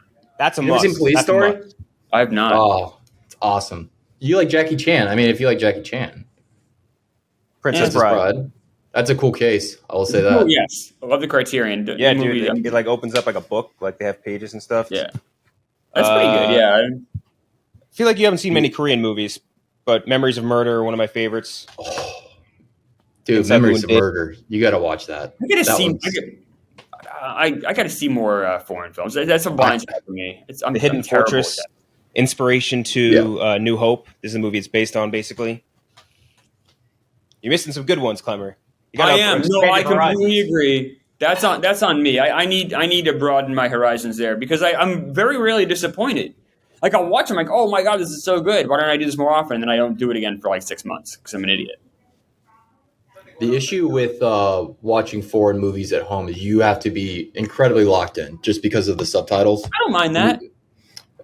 But it's like if you live in our world, you do have to check your phone quite frequently. No, I shut it off. If I'm watching a movie, I shut it off. I can go 90 Old minutes school. without a tweet about how the Mets are driving me crazy. I think the world will survive. Like See, it's fine. Like I can watch the movie. I think it's okay. I think that's like 50% of why I love going to the movie so much is like I have an excuse to literally just shut it off. Deep Shut it off. It's unplug, okay. yeah. Like I can't do it. It's out of my hands. Don't blame me. Blame the people around me. Chris, you have back to back. Yeah, so like I said, Goose picked the wrong Nolan movie there. The correct answer is Inception. That'll be my next pick. What's next on my list? It's the first movie. I mean, Memento is amazing. That blew my mind. Was it Insomnia? Is very good. Insomnia. With Robin Williams and Al Pacino. It's a good movie. It's fine. But Inception was a whole different level. I remember like walking out of the movie theater. I was still like trying to piece it all together in my mind. Very good performance by DiCaprio. I don't know if it's my favorite. Like it's not my. It's number 2 on my list. It's not maybe not my second favorite movie of that, but I think it's like the second most important and the second most like in a bizarre way meaningful to me. I think about it a lot. It just means a lot. Now here's one that's a movie that I think about a ton, and it's funny. Like Social Network is a true story, and so is my next pick, Moneyball. I just rewatched back to Inception. Yeah. Someone in this got brought up. I don't know why it got brought up. It was in our subreddit, and someone said it's a smart movie. Actually, I think it was in our LCB comment section. Someone said Interstellar is just not Interstellar. Inception is just a smart movie for dumb people, and they use that as a negative. I think that is a positive. I think one of Huge Nolan's positive. biggest strengths as a director is he takes these like insane, complex ideas, and he has perfect exposition. I think his exposition works so well and so naturally in the movies, and it gets dumbed down perfectly that anybody can understand it. I think He's basically Inception like does that perfectly. He's like a bird that's like chewing up the food so that the babies can eat it, basically. Like so it's digestible to the baby. That's him. And like he does it perfectly every time, basically. Tenet is the only time I think he's ever struggled with that. Yes. In every other movie, I think he's done a perfect job. I mean, we all dream. Like it's so I think it's something that we all can relate to on some level. We all had dreams. I've had like layered dreams before. I'm sure you guys have too, where you dream and you're inside the dream and it gets kind of complicated. It's like a puzzle. So it's like super relatable. And I don't know if you're smart or dumb, but I don't know. I don't know. It's a movie. Like I said, a movie I think about quite a bit. And it was fantastically done, so creative. And then like I said, the next pick is Moneyball. Just great performances. The Brad Pitt Philip Seymour Hoffman's great. Just brilliantly directed, and it tells a story that means a lot to me. I'm a big baseball stat nerd guy. I love the book. I think the movie did a fantastic job adapting that. I just wish the director, who I can't think of off the top of my head right now, would direct more stuff. He doesn't direct movies ever, which Bennett Miller. And it drives me crazy. I wish this guy doesn't work. I don't know why he's so good. One of the perfect things about Moneyball is the fact that they didn't try to show you too much baseball. You know what I mean? Like that was that was like almost an afterthought, which in a good way. You know what I mean? But it has to do with baseball. They show you clips of like history and like they show you that part's great. It gives you like I'm obviously a huge baseball guy. It gives me just fine enough baseball, but also someone can watch it that has no interest in baseball. They can still take something away from it. I hope. Yeah. There's nothing worse than I'm glad you're not one of these, Klemmer, the baseball nerds that get mad about like the inaccuracies with the movie in terms of like how they display like the players and who they choose to focus on. Right. Who was it? Barry Zito that they just don't even feature. Zito, Mulder, and Hudson were the reason those teams won to some extent, but it's also just like but that's not the story, and only muddies. You read the book and it goes into some of that detail, but the story is about how this guy changed baseball forever, and he did with using a different method, and he fought the system. It's not about Barry Zito, like it's about this guy's journey, and exactly. I think it told fantastically well. Mm-hmm. I'm a big fan. I love the scene where they're talking to Hatteberg, and he's like, "Yeah, it's playing first base. It's super. It's not hard at all, isn't it, Ron? Tell him, Ron." And Ron's like, "It's incredibly hard." Right. Very funny scene. It's a great scene. So Inception and Moneyball back to back. Robbie, great picks. Those were all in my top 5. I'm going to go. I don't know if I would have taken this in the top 3, but I don't want it to fall. I'm going to go with Whiplash. Great.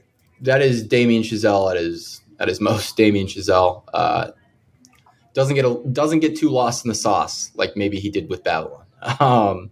Miles Teller is fucking brilliant, but even more importantly than that, J.K. Simmons just dynamite, just fucking dynamite, putting on a show, and then just shot brilliantly, just beautifully shot. The music works perfectly. The jazz, like not only it having the jazz score, but focusing on the obsession of an artist, like it's amazing. And it's paced really well.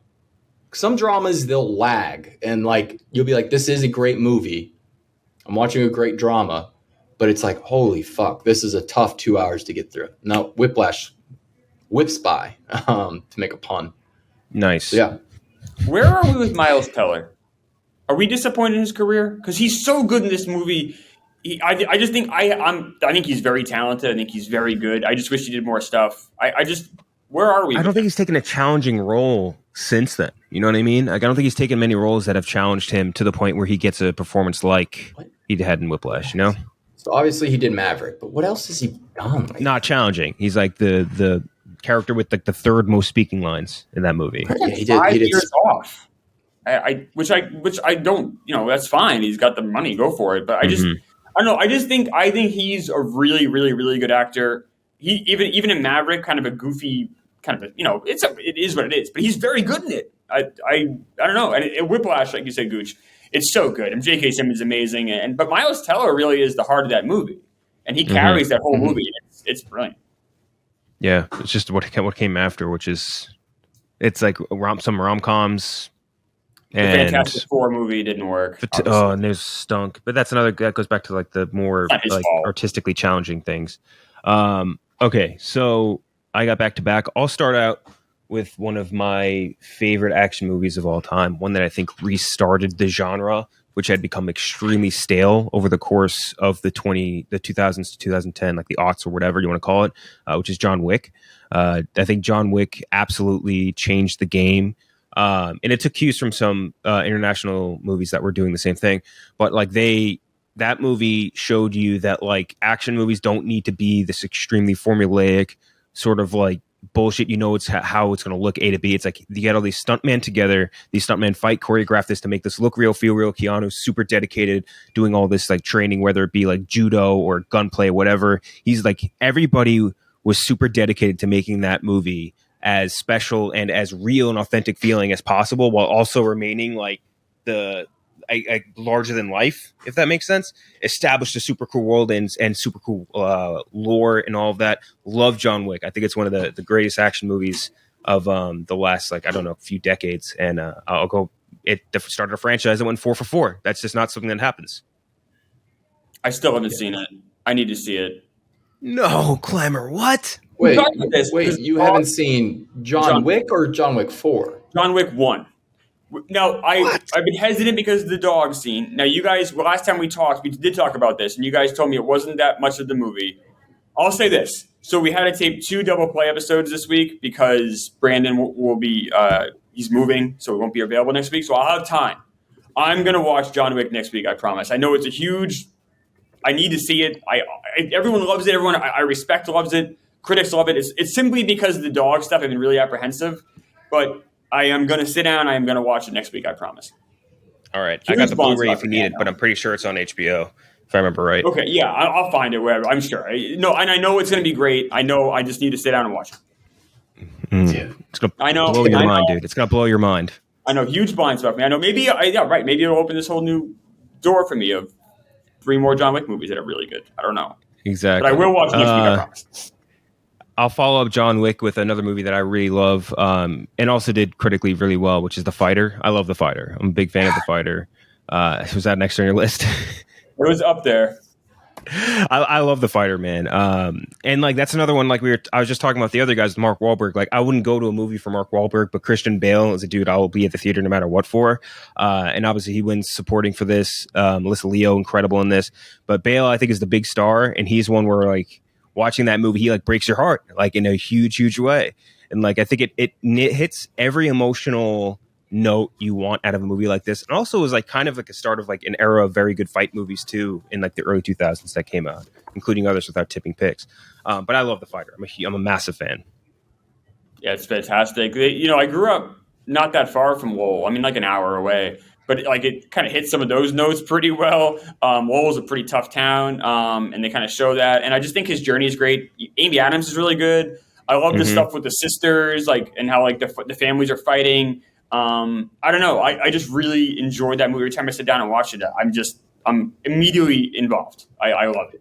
His family members, I can't remember his sisters and who played his mom. I think they're relatively unknowns, but they were fantastic.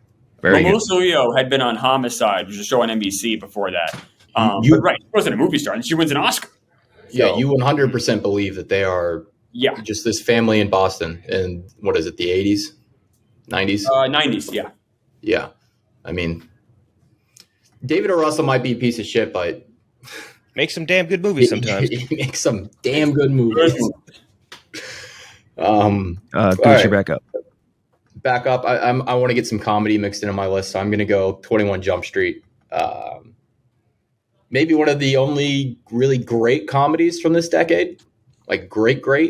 I think 21 Jump Street, just fucking hilarious. Lord and Miller. I mean, Jonah Hill, we talked about him yesterday on the bracket. Like, obviously can do the drama stuff, but I think he's just so goddamn funny. This is where he belongs. Like, you're kind of robbing the world of your comedic talents by not doing this shit. Channing Tatum too, to a degree. That was like a proof positive that a dude that you might think is one note is super funny.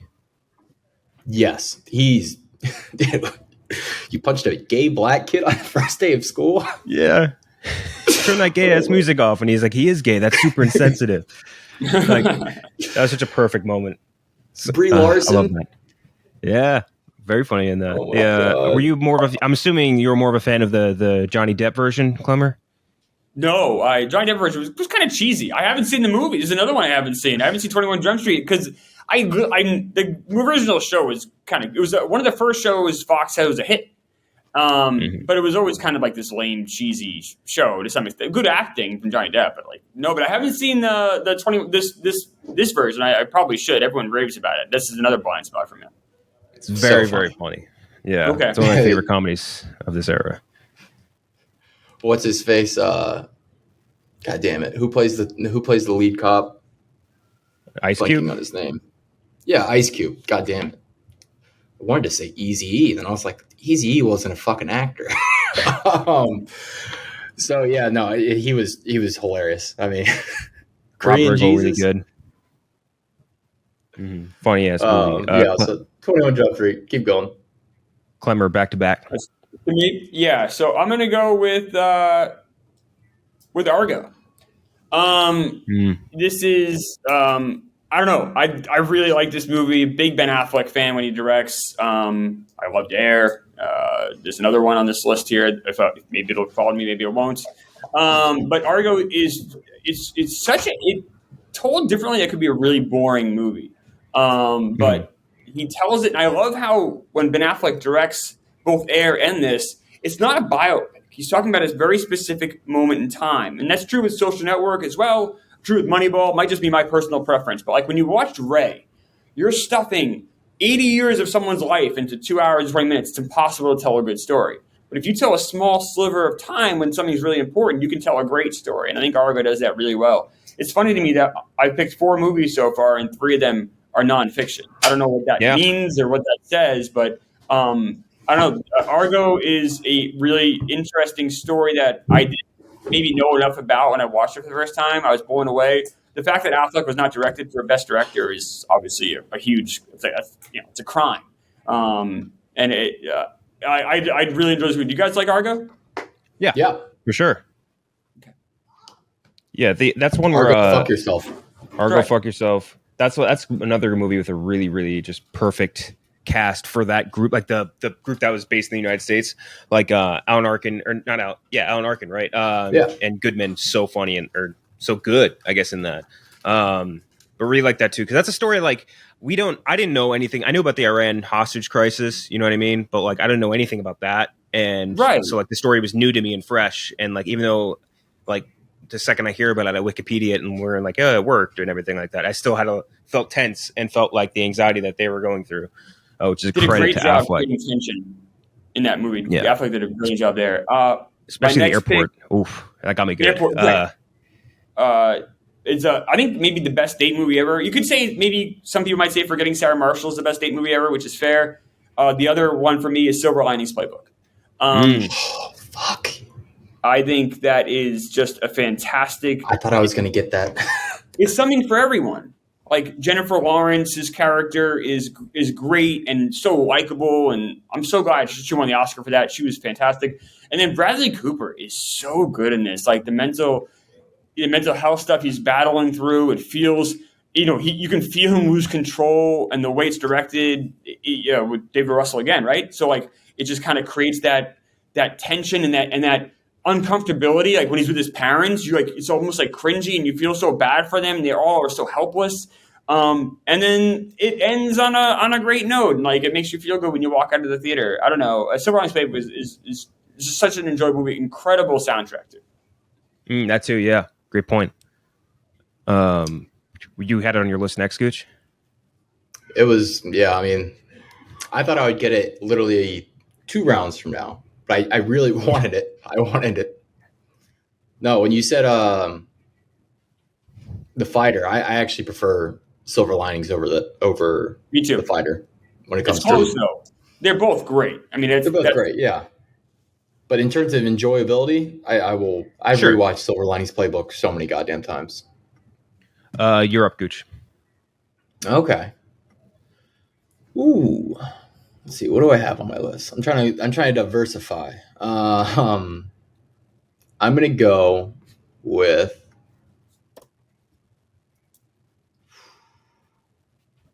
Damn, there's a lot of good right here. Let's take Ex Machina. Let's take it. Early. You definitely could have gotten that later. Yeah, but I really love it. I've talked about it so many times. I really love that movie. Men stunk, but boy, oh boy, was this, when I first saw this, like I'd heard it was good, but it blew me out of the water. I wish I'd seen it in theaters. Didn't see it in theaters. Saw it at home. Still just phenomenal. Alicia Vikander, phenomenal. Oscar Isaac doing his little dance. So goddamn funny. And so intimidating and terrifying. Like, it's one of the better shot movies, I think, from this like 5-year period in terms of like, it's almost like The Thing, where you get this just enormous cabin fever from it. Like, You shouldn't, but you do.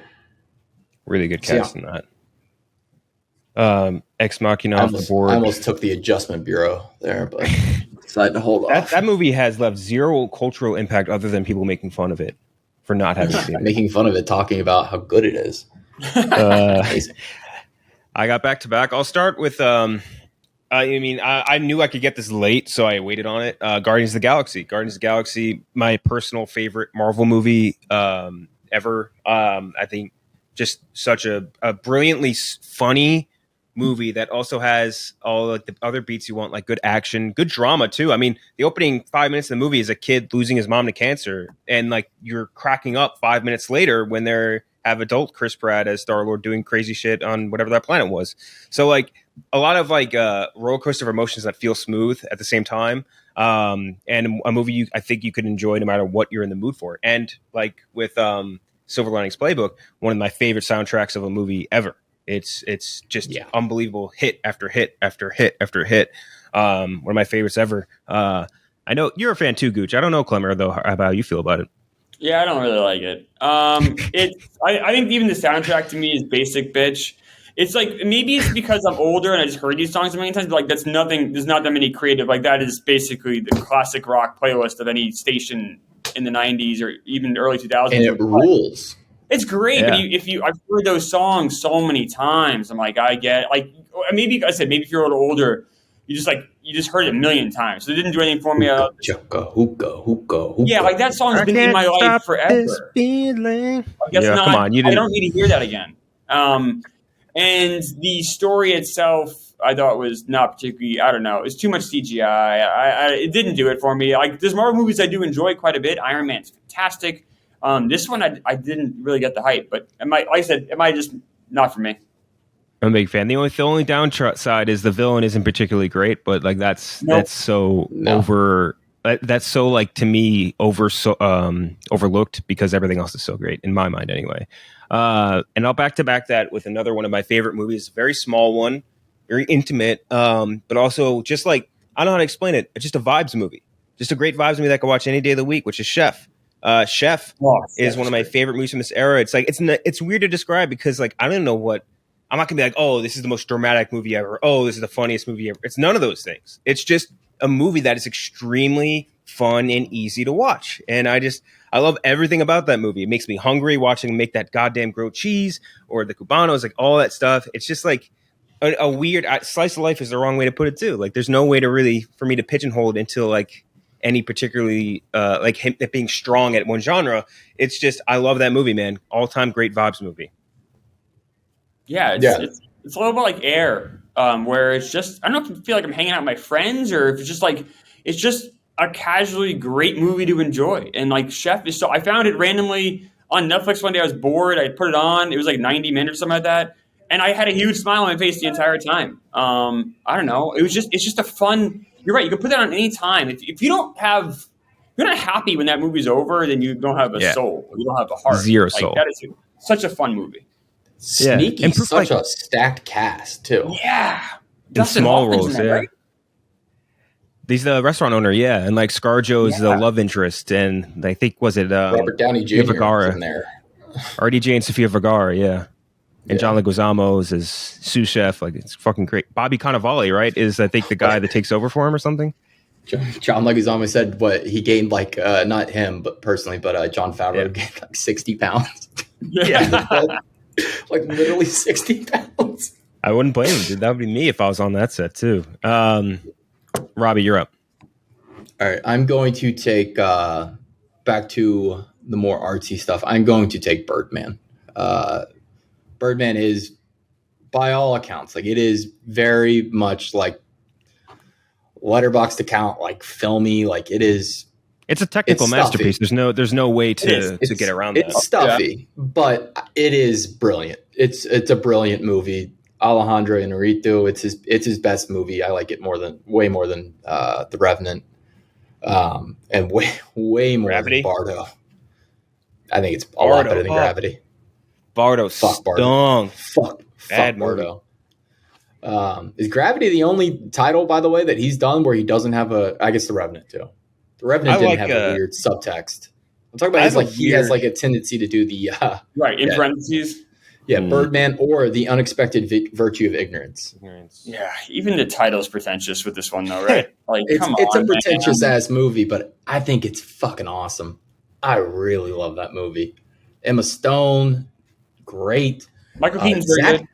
Zach Galifianakis is great in that movie. Ed Norton shows up. Ed Norton playing Ed Norton. Yeah, right. Being just an asshole, like loser, like Hollywood actor or stage actor. I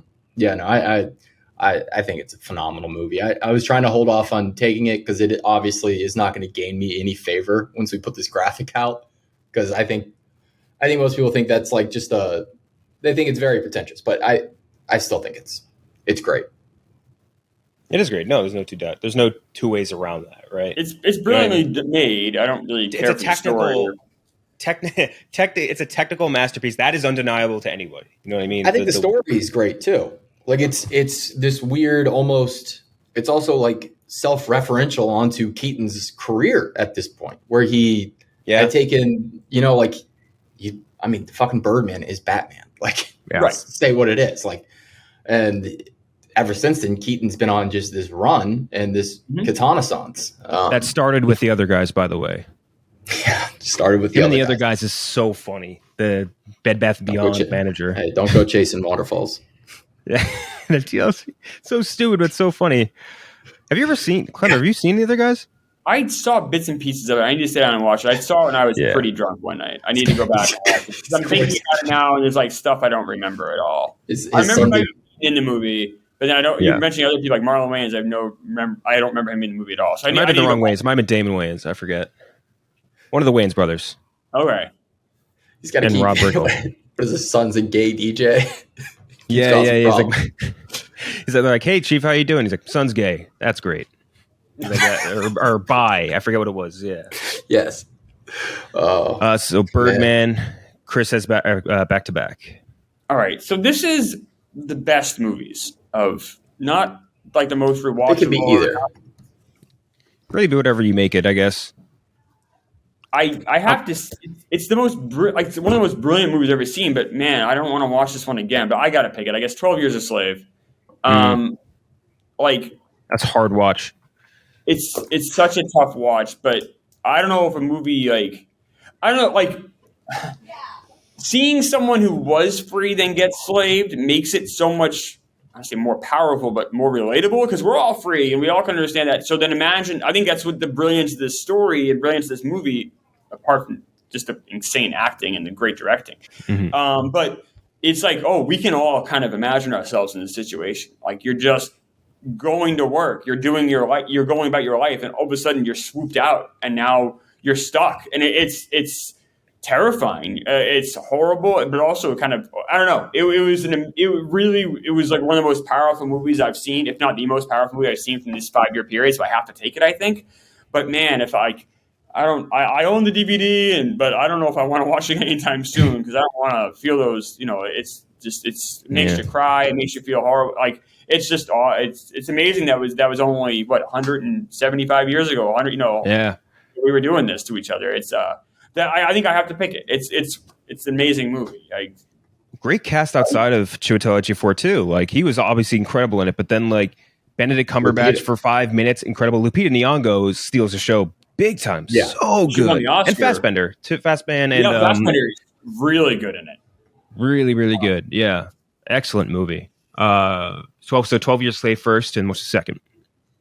I'll lighten it up a little bit. I'm gonna take. That's not hard to do. Come on. I'm gonna take a movie. We were just talking about Ken Jack, and this is something that is a really interesting movie. It was fun. It makes me think. Edge of Tomorrow. Yeah, I saw what I'd give with my last pick. Like, I don't know if it's the best movie. Like, I have it 12th on my list. There's a couple movies we haven't taken that I have ahead of it. But, like, I don't know. I can't not take it. Like, it's one of the, best movie theater experiences I had in that 5-year period. It's fun to see Tom Cruise do something that's a little bit different, like a sci-fi type thing that works. It's not shitty. And Emily Blunt's awesome in this. And really good. I don't know. It's a great premise that they execute perfectly. I really like this movie.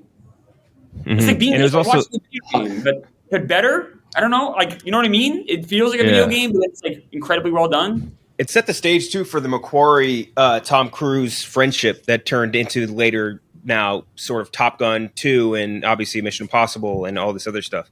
So it is a great thing that it happened and deserved more acclaim. You know what I mean? Like, I don't know what happened about it when it came out, but it was a fucking awesome movie. That's just like one of my favorite sci-fi. It deserves more respect. Yeah, that's why there's 3 I have in front of it that haven't been taken yet, but I have to take it, I think. I feel like, I feel like it didn't really blow up. It made, I'm looking at it now, it made 300 million, 350 at the box office.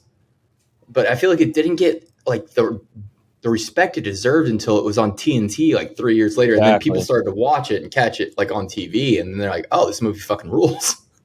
Mm-hmm.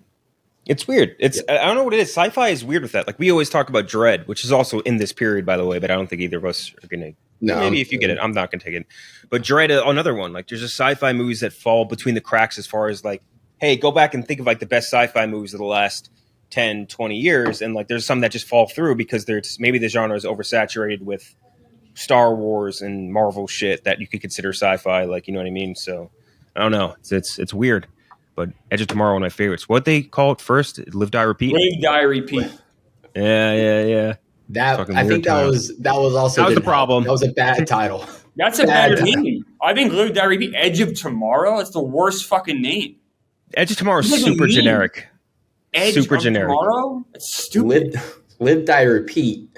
I don't know. Yeah, but Edge of Tomorrow sounds like a emo band. You know what I mean? Yeah. Like, that's a band that would like open for My Chemical Romance without a doubt. I want to go to that show. Your second to last pick. Second to last. All right. So I'm going to take Scott Pilgrim here. I don't know if you guys would have taken it, but I do want it. I love Scott Pilgrim. Back to the rewatchability, insanely rewatchable. Talking about a cast with Chef, the cast is ridiculous on this movie. Yeah. Fucking ridiculous. And it's a comic book movie. Very random. Yeah, it is. But and the soundtrack rules. Like, it just has so much flair to it. There's so much to like and just enjoy, to feast upon. It's a lot of fun. I mean, we just did the Michael Cera interviews coming out Monday or Tuesday. Mm-hmm. So Tuesday. You'll have that to listen to. Michael Cera, phenomenal in this. I love that, by the way, he sleeps in a bed with good old Kieran. Rory Culkin. Yeah, Kieran Culkin. Yeah. Rory Culkin. Not Rory. I love that movie. Really good pick. I was just too old I watched it. It's not. I like Baby Driver more if we're talking Edgar Winter, but for sure. I just like it. I was just too old. I think if I was like 5 or 10 years younger, I would have loved this movie like you guys love it. I think I was just a touch too old for it. Edgar Wright, I think, is responsible for so many of my like favorite movies. Like, I was just watching Hot Fuzz last night. Like, he's so fucking brilliant when he just puts his mind to making something just so creative. Dude, I'm a big Edgar Wright stan. Yeah. That's the big thing. But Edgar Winter's a musician. That's creative. Once again, my age there a little bit. Excuse me. No, this is Hot Fuzz, Shaun of the Dead, Baby Driver, Step Over the World, and this is, what is it? The World at World's End. Last Night in Soho. I wasn't huge on that. I wasn't huge on that. But I enjoyed it. I didn't like the final He's so good at comedy. Yeah. The third act is very bad. But the first 2 acts are really good. I don't know. I agree. First act was awesome. I really enjoyed that. Okay. My last 2, I will make a request. Can I combine The Raid and The Raid 2 into one pick? Yeah, sure. Do what you want. The Raid and The Raid 2. 2 of the best action movies ever made in history that doesn't get enough play because they're Indonesian movies, but they are also directed by an English director. But they are 2 of the best action movies ever. Iko Uwais has gone on to be in like every major action franchise. Joe Taslim has now been like Warrior. He was in Mortal Kombat. This movie set the stage for so many future action movies that draw off it. Like, when you talk to a lot of action directors or stunt guys or any of these guys, like they'll all say like a big inspiration for them is the execution of the Raid and how good it was, and the Raid 2 as well. Some of the greatest hand-to-hand combat fight scenes you'll ever watch in a movie, period. And that's because the guys in the actual fights are practitioners, like real life practitioners before they were actors. Like they all are masters of Silat, which is like an Indonesian martial art. It's fucking crazy. So I love those two movies. I know Gooch at least said you have seen them, right?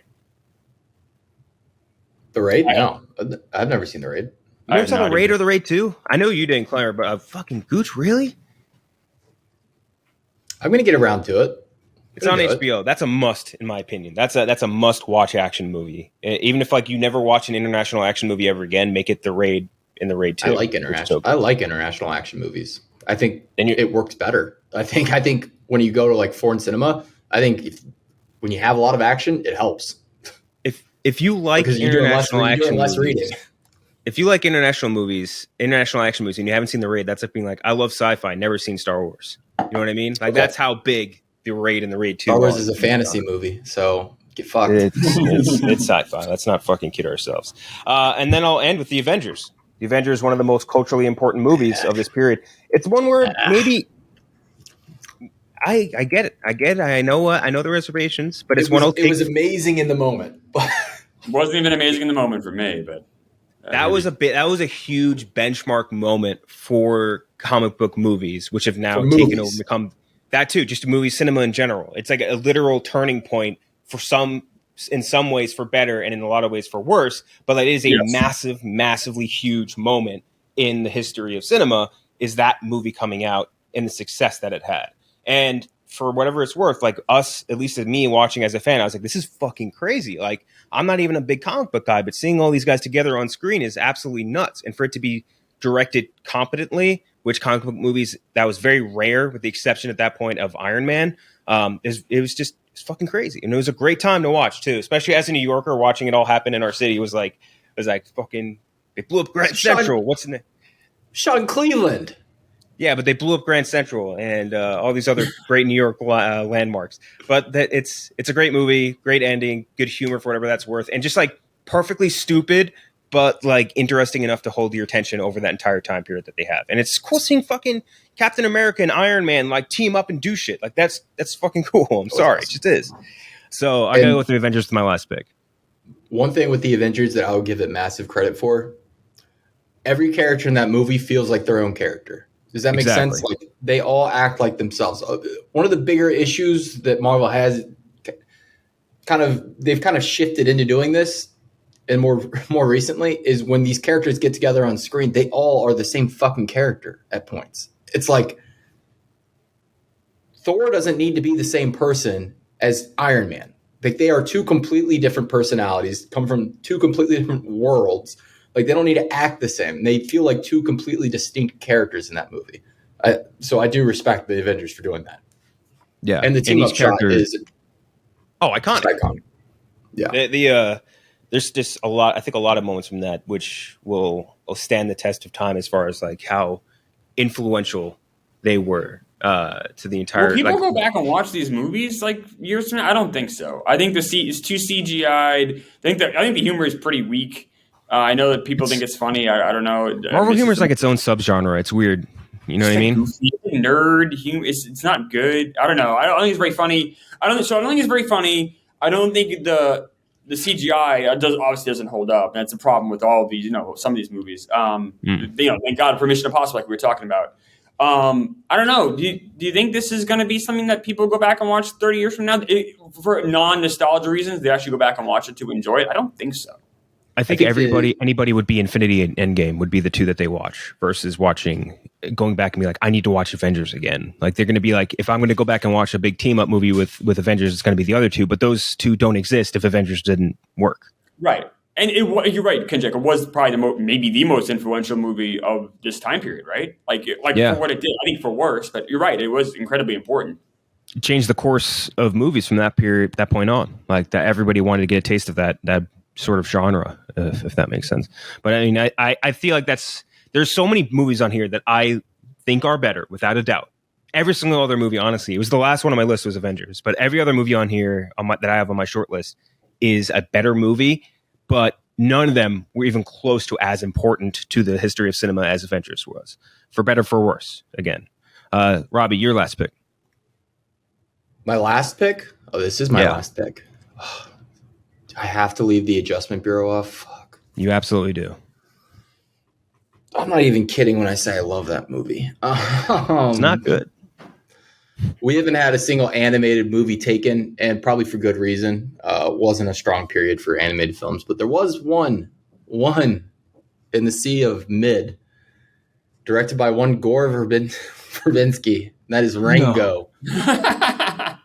I swear to God, I fucking love Rango. I'm taking Rango. Rango. Love it. Rango's awesome. Rango's fucking amazing. But we'll get to it with the other picks we're leaving on the board here, but I'm looking at the picks that we're leaving on the board. There's a Bong Joon-ho movie. There's a Denis Villeneuve movie. There's multiple Darren Aronofsky movie. But no, my guy Gore, he delivered a banger. Rango. Gore Verbinski, one of the oddest dudes in cinema. Just like the definition of hit or miss. Oh yeah, he pushed the limits on Rango. Like cinematography wise, like in terms of animation, like you can pull stills from that movie and be like, holy shit, they did some really interesting things. I swear to God. You'd be the first person that's ever said that. Doesn't work in like the animated space. Listen, ask any animation. Go ask it. I bet this is in Miyazaki's top 10 movies of all time. For him to poop on, maybe. For me to poop on. He says it just like that. Yeah, exactly. He goes straight into the champion voice or whatever. Klemmer, your last pick and the last pick of the draft. This sucks. I have 3 movies that I would love to pick here. I can only pick one. I'm going to go with my favorite of them. It's probably the weakest movie of the 3, but it's my favorite, and it's my list, so fuck it. It's what I do, and then I lose the draft by a million points. That's fine. I'm going to take The Town. I just enjoyed the hell out of this movie. I know it's not maybe the greatest film of all time, but Jeremy Renner is so good in it. The car chase scene in the North End is one of the most amazing things I've ever seen. If you've been to the North End in Boston, it's all one-way streets. It's super narrow. To shoot a chase scene there is like an incredible accomplishment.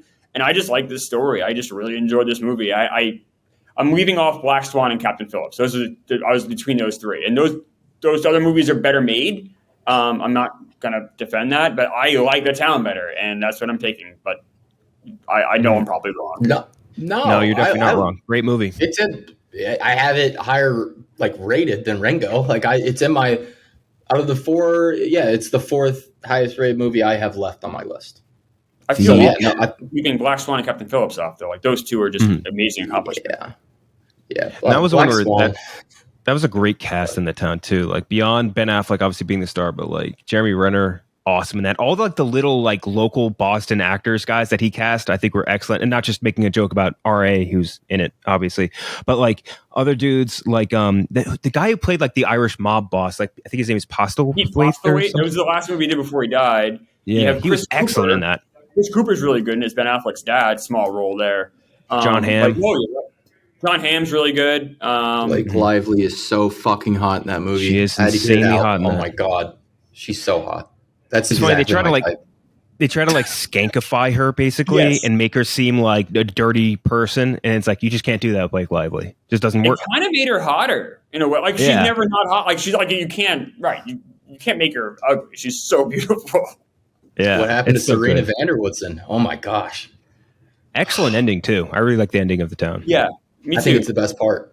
I legitimately think the best part is the very end when they're having the shootout. Yep.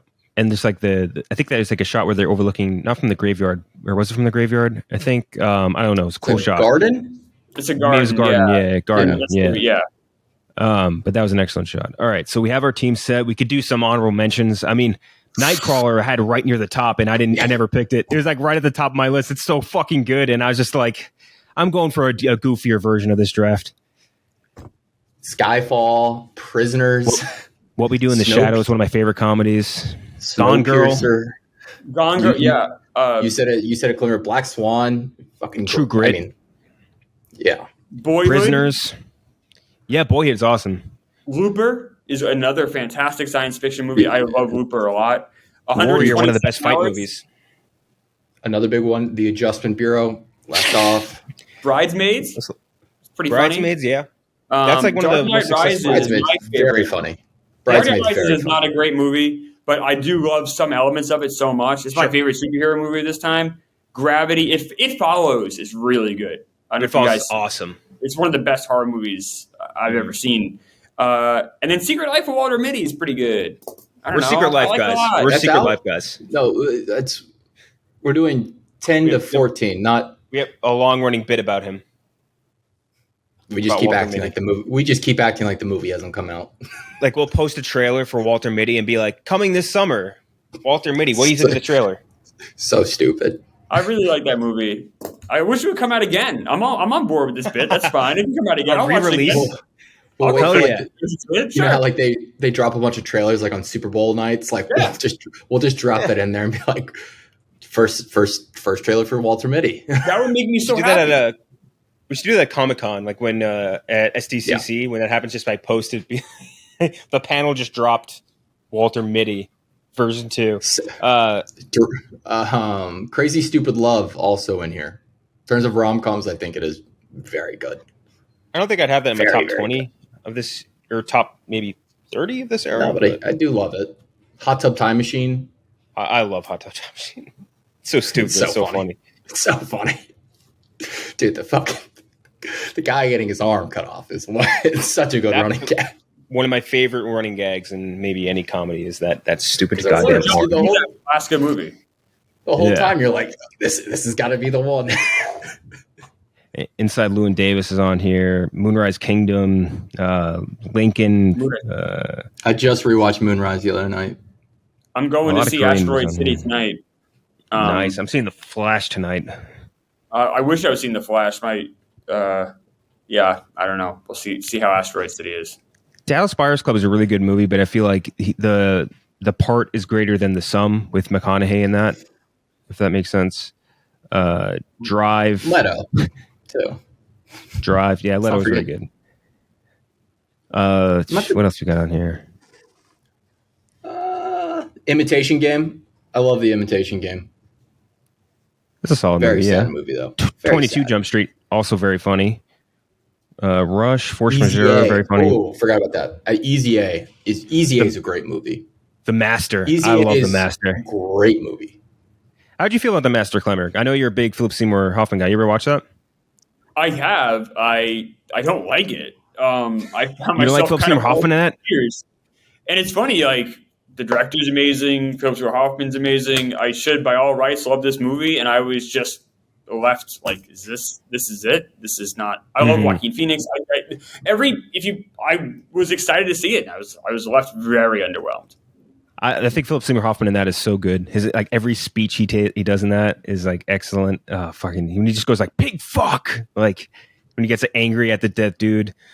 What else we got here? Skeleton Twins. I like the Skeleton Twins a lot. King's Speech. King's Speech is like a movie that's good that I'll never watch again. I'll never watch again for the rest of my life and be I fine agree. with that. It's a good movie. And It's fine. Yeah. Kingsman: The Secret Service is one of my favorite spy action movies to come out. It's just perfectly dumb and great. Like I love that movie. And to watch like fucking what's his name? David Ayers. David Ayers has such like a cool filmography up until a point when it gets real bad, and that starts with Suicide Squad. Like Fury, I love Fury. I thought that was a really cool movie.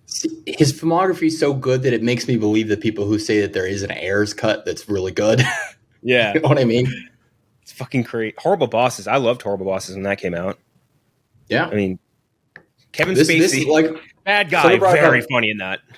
Clemmer brought it up right before we started. I was not expecting to find as many great movies as I found in this period. And I was like, oh, this is a treasure trove. Like there's a million great movies here. Never-ending list. Okay, so our lists are: Chris has The Social Network, Inception, Moneyball, Argo, Silver Linings Playbook, 12 Years a Slave, Edge of Tomorrow, and The Town. Gooch, you have Django, Interstellar, Whiplash, 21 Jump Street, Ex Machina, Birdman, Scott Pilgrim vs. the World, and Rango.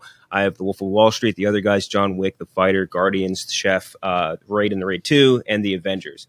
I honestly, this is one of those ones where I have no clue where they vote, because sometimes people will vote just be like, which one of these do I want to be on a stranded island with, even though that's not the criteria of the draft. And other people will vote based on what they actually think is the best list. And just like on a first look, I think you will probably win, Klemmer.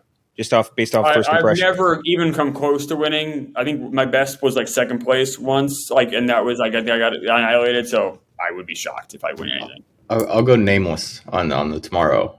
Nameless? Yeah. Yeah, I'll go nameless on the Twitter one. Perfect. Yep. All right. We'll be back next. We'll be back on Tuesday. We have interviews with Michael Cera and Sam Hargrave. Make sure to watch Extraction 2. Came out on Netflix. If you're watching this, I believe it comes out tomorrow. Extraction 2 is awesome. Super, super fun action movie. It's fucking crazy. They have like a 22-minute long take that will blow your shit up. And I think we're just doing Extraction 2, right? Are we doing The Flash? Yeah, we're combining, if I remember correctly. So make sure you watch The Flash and Extraction 2 for next week. Thank you, Klemmer, for joining. Until next time.